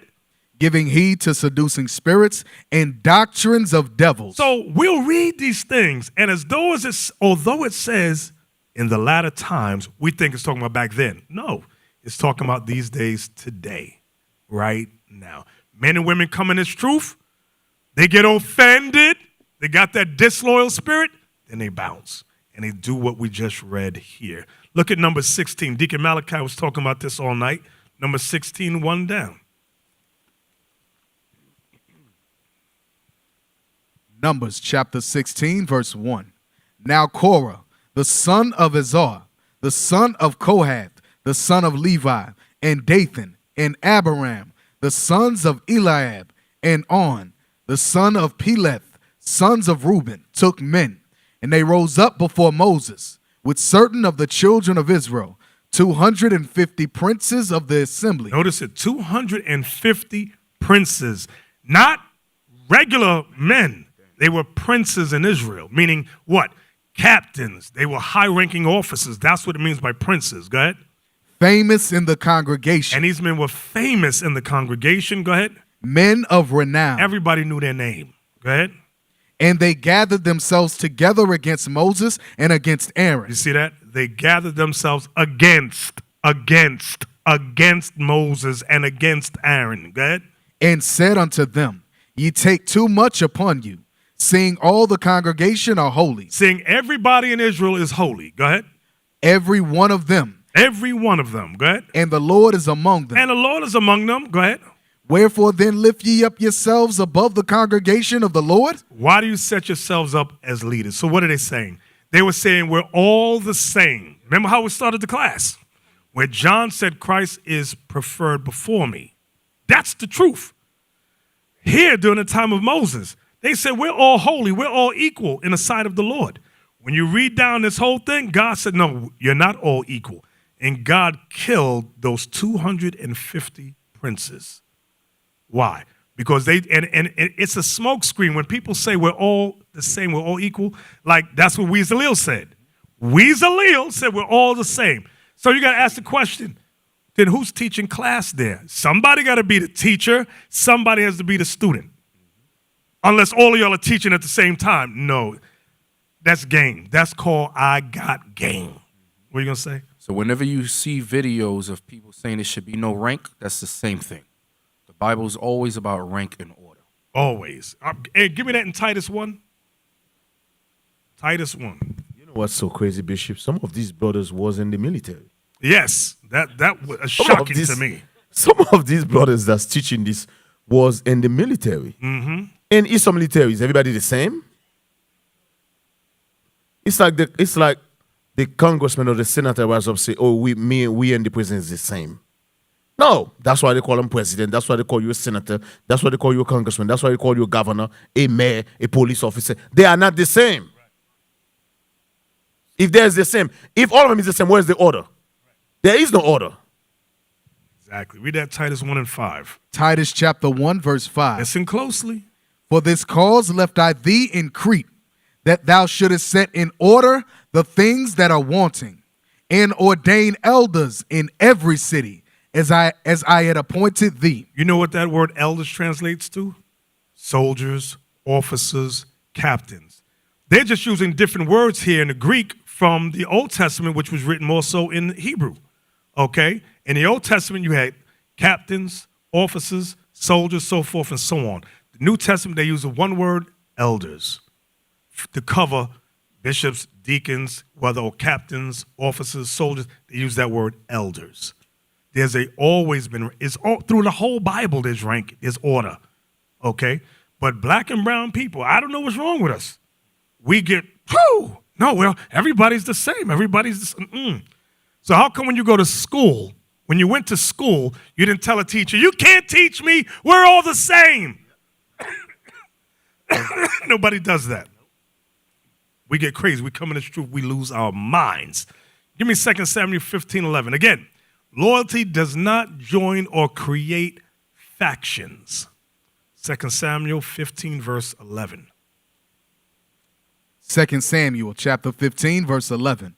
And with Absalom went 200 men out of Jerusalem. So Absalom caused a rebellion against King David. How many men followed Absalom? And with Absalom went 200 men. 200 men, go ahead. Out of Jerusalem that were called, and they went in their simplicity. They went where? In their simplicity. Meaning they were stupid as hell. These 200 men were simple as hell following Absalom to go against his father, King David. Was that it? That's the whole verse? And they knew not anything. That's why, they were stupid as hell. They didn't know nothing. They just like Absalom. And when you read about Absalom, it said he was good looking. They said Absalom was the best looking dude in all Israel. This dude had hair, flowy hair everywhere. Everybody loved Absalom. So when he said, follow me, they follow him. Remember, he was opposite. Remember Christ? Yes. They said Christ had no comeliness that we should follow him. People follow Christ only for the word's sake. Is that dude ugly as hell? But Absalom, when you read about it, said that dude was good looking. All the women loved that dude. Absalom, whoa, just throw the panties on the stage. That's how good looking this dude was. So they said these 200 men that followed him knew nothing. They were simple as hell. You know what's so heavy? I want you guys to think about it. Meditate on it. You think Absalom, it take Absalom a month to tend these 200 men? You think it take him 2 months? No. He was working on them for years. Think about it. You think 200 men he just turn them in a week, on a month? It doesn't work like that. You know he was working on them because that's it. 40 years. Yeah, he had 40 years to work on them. He was sitting right there. Same thing today we see. Same thing today. It take years. That whole group that left was the same thing. You got a brother from this state working on him, brothers. Some of those brothers were employed with him, right, or his money scheme. It was the same thing. And then it says they went in their simplicity and they knew not anything. It was dumb as hell. At that meeting that the deacons was at, remember they was stumbling over Matthew 18? They didn't know what the hell Matthew 18 was talking about. That's why the scriptures say if the blind lead the blind, they both fall in a ditch. That's New Testament. It's saying the same thing. Exactly. So, write this down. The root of disloyalty is pride. The root of disloyalty is pride. Give me that in Sirach 10 and 12. We're almost done. Sirach 10, Ecclesiasticus chapter 10, verse 12, to explain pride. Sirach, Ecclesiasticus chapter 10, verse 12. The beginning of pride is when one departeth from God, and his heart is turned away from his maker. Read. For pride is the beginning of sin. See, that's what pride is, the beginning of sin. You got that spirit of pride on you? The way the Bible uses pride is not the way we use it in modern day society. We use the word pride to mean you are confident in yourself, but that's not how the Bible uses it. The Bible uses the word pride in the negative sense. Okay, meaning what? You're breaking God's commandments. Read that again. For pride is the beginning of sin, and he that hath it shall pour out abomination. What kind of abomination will he pour out? The 4 stages of disloyalty. They're going to pour out what? He's going to pour out the self-willed stage. Going to begin there, followed by what? What was the next? The offended stage, then the passive stage, then that overly criticism stage. Okay? And it all starts with pride. I don't want to keep these commandments. Okay? I don't want to do it. From there, go to the book of Matthew. Go to the book of Matthew. When you examine the brother or sister that's disloyal, you'll notice certain things in them. You'll notice slick talk response. Like if you're talking to them, they talk, that's the term, right? Slick talk, smart mouth. Or they may ignore you when you're speaking to them. They may mock those who are over them. These are just little signs you got to be keen aware of, okay? And they have a constant mind to criticize, all right? There's another expression. Write this down. Familiarity. Familiarity. Familiarity breeds contempt. Familiarity breeds contempt. And what that means is that those close to you have no respect for you. Familiarity, one word, is familiar. Just remember that, because I know it goes, that arity at the end. Like, what is that? It's hard to even pronounce. Just use the word familiar. Those who are familiar to you breeds contempt. I'm going to give you some scriptural examples of that. Look at Matthew 13, verse 55 with Christ. Matthew 13, 55. Matthew chapter 13, verse 55. Is not this the carpenter's son? Is not his mother called Mary, and his brethren James and Joseph and Simon and Judas? And his sisters, are they not all with us? Whence then hath this man all these things? Let's pause there. What I want you to notice is that the people here were familiar with Christ. They watched him grow up. That's why they says here in 55, is not this the carpenter? Ain't that Joseph's boy? We know him. It says, isn't his mother called Mary? Okay. And his brothers, we know his brothers too. James and Joseph, Simon, he got 4 brothers. We know the whole family. And he got sisters too. Are they not all with us? Whence then hath this man all these things? Where did he get this wisdom from? Because we knew this dude since he was a little youngin'. Read on. Watch what it says. And they were offended in him. Why were they offended him? Because they knew they had no respect for him, because they knew him from a child. Watch, it's going to say it as we read on. Go ahead. But Jesus said unto them, Listen good. a prophet is not without honor, save in his own country and in his own house. See what Christ is saying there? Meaning a prophet, you got honor. But in your own country and in your house where people know you, you're going to have no honor. You try to bring the truth back to your mom or your father, I tell from experience. Boy, you can't tell me nothing in front to me. You came out of my behind. I didn't come out of yours. That's what I hear. Okay? My cousins laugh. Oh, man, that old nigga, shut the hell up. You did this. You used to smoke weed. I remember you did this thing over it. They won't hear nothing from me. So okay? But and you hear the story all around Israel. When I hear families coming, that's a blessing because that's so rare. So rare. You better cherish and honor that thing. Most of the time, though, like Christ said, a prophet is not without honor, save in it, meaning except in his own country and in his own house. Read the next verse. And he did not many mighty works there because of their unbelief. Because nobody believed in him. Because they knew him from a child, a little boy growing up. He was a snot-nosed kid. We know you. So that's an example of familiarity breeds contempt. Now look at Numbers 12, 1-4, another example. With Miriam, Moses, and Aaron. Remember, Miriam was the oldest out of all of them. Out of them three, it was Miriam was the oldest, followed by Aaron. Moses was the baby. Moses was 80. Miriam was about, I want to say 90-something, okay? And Aaron was in the middle. But Moses was the youngest one. So look at Numbers 12. Numbers chapter 12, verse 1. Now, I might have the ages mixed up, so don't quote me on them ages, okay? But I know Moses was 80, and I know they were older than him. Go ahead. And Miriam and Aaron spake against Moses because of the Ethiopian woman whom he had married. Go ahead. For he had married an Ethiopian woman. And they said, hath the Lord indeed spoken only by Moses? Hath he not spoken also by us? And the Lord heard it. The Lord was mad at that thing. Why did Miriam, notice in order it says Miriam and Aaron, because Miriam led the charge. She said, you my younger brother, I'm going to tell you, because God's dealing with us too. Nooka, you married that hoe over there, the Ethiopian, you used to be married to her. And the Lord got pissed off at that thing. And when you read down, the Lord says, why weren't you afraid to speak against Moses? He said, I allowed that thing to go down. When y'all start reading 4 chapters a day, you'll read the whole chapter. Let's go to 1 Samuel 17. Another example of familiarity breeds contempt, meaning those familiar with you will not have respect for you. I knew you when you was locked up. Yeah, that's right. I remember you used to sling hash on the street. You was a whoremonger. You got that girl over there pregnant and that girl too, and you ain't take care of none of them babies. And you would have told me about the Bible. Nigga, get out of here. That's familiarity breeds contempt. That's why you got to go to another city where nobody knows your name. Read that. 1 Samuel chapter 17, verse 4. No, 17, verse 28. Verse 28.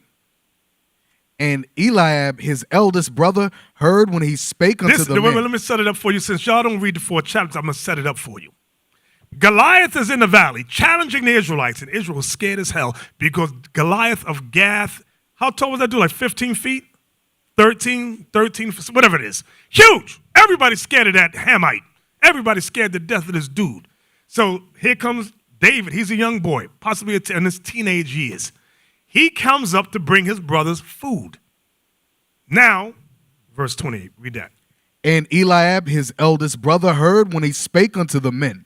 And Eliab's anger was kindled against David. Watch what he says. And he said, why camest thou down hither?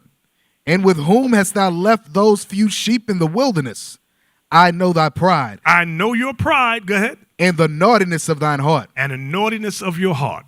For thou art come down that thou mightest see the battle. You see that? Familiarity breeds contempt. His brother Eliab knew David. He said, you're a nosy kid. You always in our business. You came here for no good. You came out to run your mouth and talk ish. I know you, David. Y'all see that? That's familiarity breeds contempt. They knew the character of David. Okay, but what they didn't know is that David got anointed by Samuel. Okay, they didn't know that thing. Look at Matthew 10:36. Watch this. Y'all gonna relate to this one. Matthew chapter 10, verse 36. And a man's foes shall be they of his own household. See what Christ said? Your enemies is gonna be them of your own house. And guess what? That starts with your spouse, male and female. Starts with your spouse. Why? Because your spouse knows you. I'm gonna give you some example. Brother comes in and says, my wife is the devil. I need to leave her and get me a new wife because she don't want to follow. Really, brother? You sure that's right? Yeah, that's right.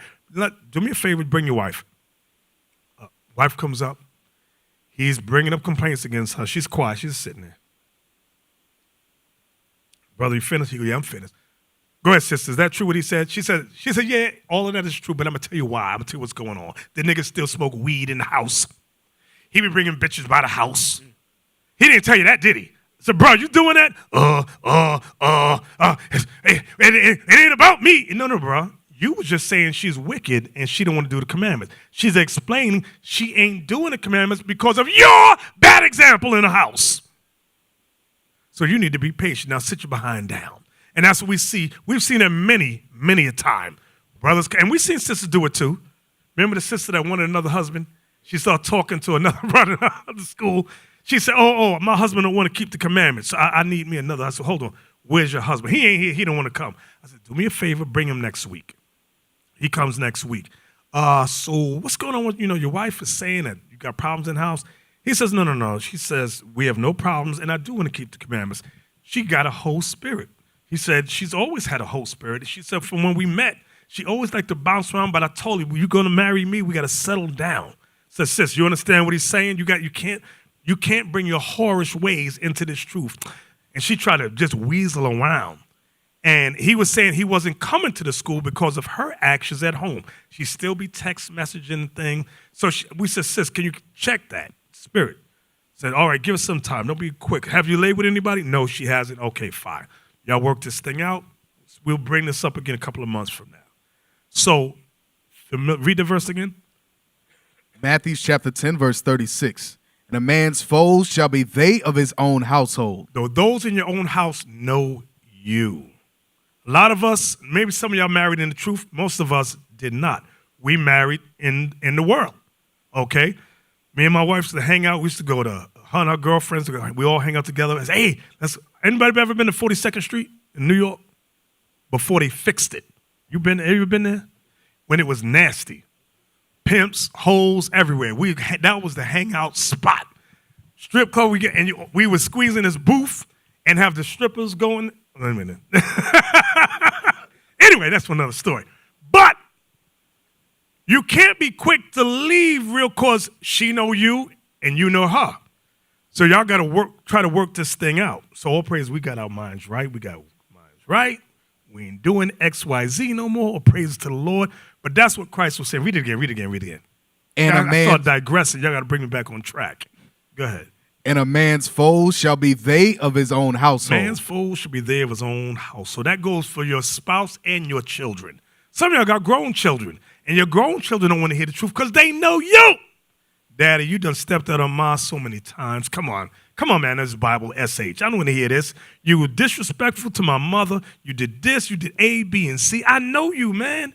Like, I was thinking about, there's a movie called, what's the name of this movie? There's Fences. I love that movie, Fences, with Denzel Washington, but there's another one. Let me get my mind right. Tag. Anyway, I'll talk about Fences. Anybody saw Fences with Denzel? Good movie, good talking points. Where the oldest son hated his father. The father was very hard on him and was very disrespectful to him and mainly the mother. And he stepped out on mom, got another woman pregnant, and that enraged the son. And the son had no respect for dad. And you'll see that time and time again, okay? There's another movie I'm thinking about. I can't think of the movie. Hey, just talk. Say something. Let me get my thought on this movie. Go ahead, say something. Somebody talk. Laba talk. I was gonna say the Brothers, what Bishop is saying right now, take it to heart. You know how we was talking about the mustard seed? Paul said, I planted, Apollo water, God give the increase. Hey, officer, is this your guys' second school or your third school? A fifth school. That's big.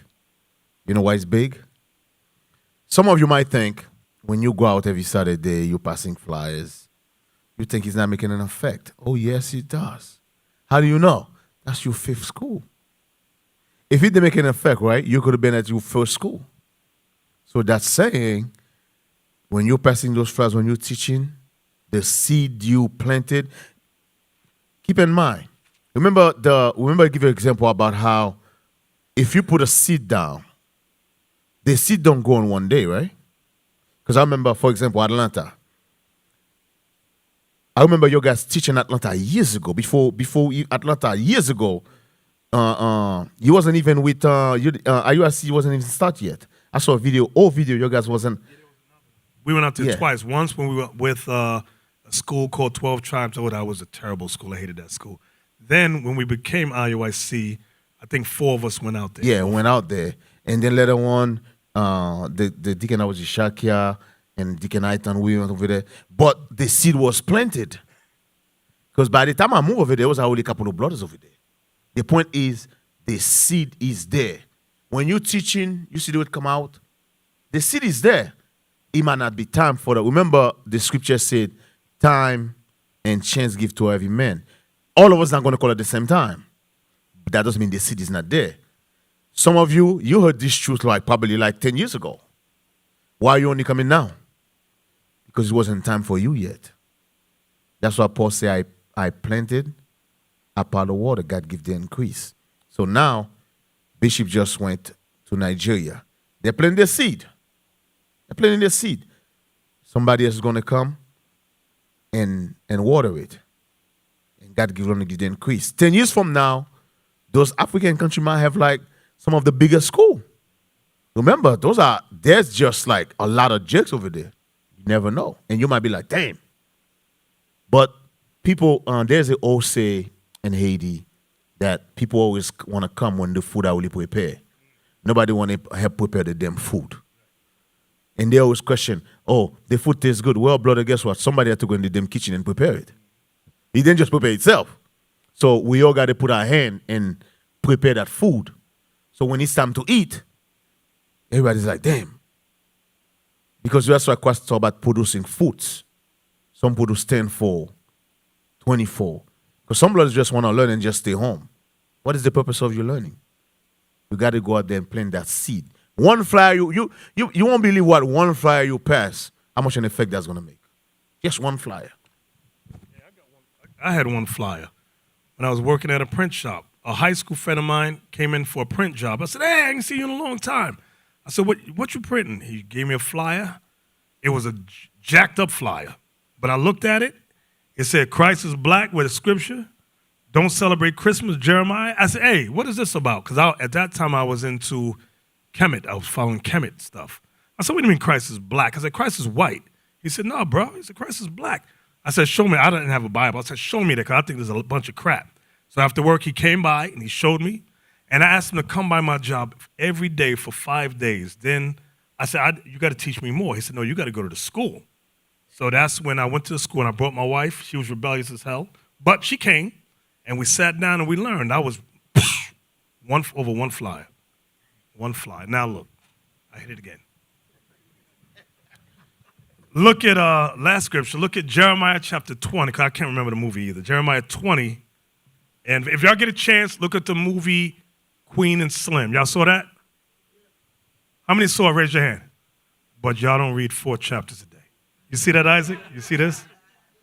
Now, the movie Queen and Slim, I think couples should see that. It's good talking points in it. I like that movie. Jeremiah 20, what are we talking about? We're talking about familiarity breeds contempt, meaning those familiar with you lose respect for you or have no respect for you. Watch this. Jeremiah 20, verse 10. Jeremiah chapter 20, verse 10. For I heard the defaming of many. I heard the defaming of many. That's slandering, name calling. Go ahead. Fear on every side. Fear on every side. We hate IUIC. I can't stand you, nigga. Go ahead. Report, say they, and we will report it. Watch this. All my familiars watch for my halting. All those familiar with me, watch for me to fall.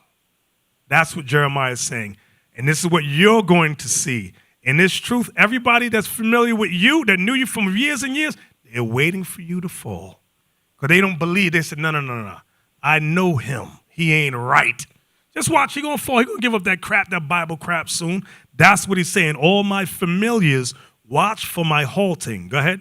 Saying, peradventure, he will be enticed. Watched. He's going to be enticed. He used to be a thief. Situation going to come out. He going to need some money. He going to steal again. Just watch. Go ahead. And he smoked weed. He going to be enticed. Go ahead. And we shall. He used to smoke crack. He going to be enticed. Go ahead. And we shall prevail against him. See that? And we shall prevail against him. Then we're going to mock him. Go ahead. And we shall take our revenge on him. And we're going to cuss him out. So Jeremiah went through the same thing we were going through. The same exact thing. So I pray that y'all understand the 4 stages of disloyalty. Again, self-willed was the stage 1. Followed by the offended stage was stage 2. Followed by the passive stage was stage 3. Followed by the criticism stage was stage 4. Loyalty breeds loyalty, and disloyalty breeds disloyalty. Always remember that, brothers. Always remember that, sisters. All praises. Can I get an amen up in here? All praises. We used to scream black power while heroin was pushed. But at the end of the day, nothing's in vain. IUIC has been given a vision. The tents of Judah has risen. Many has attempted the mission. Minor murmuring, omitting, and missing the mark.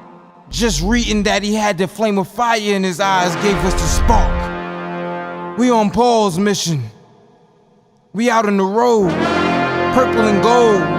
From Mexico, Cuba, Haiti, Ghana, Sierra Leone. 144,000 boots banging, concrete crackling. These are how men repented at heart. The scriptures is proof. IUIC, we deliver the truth.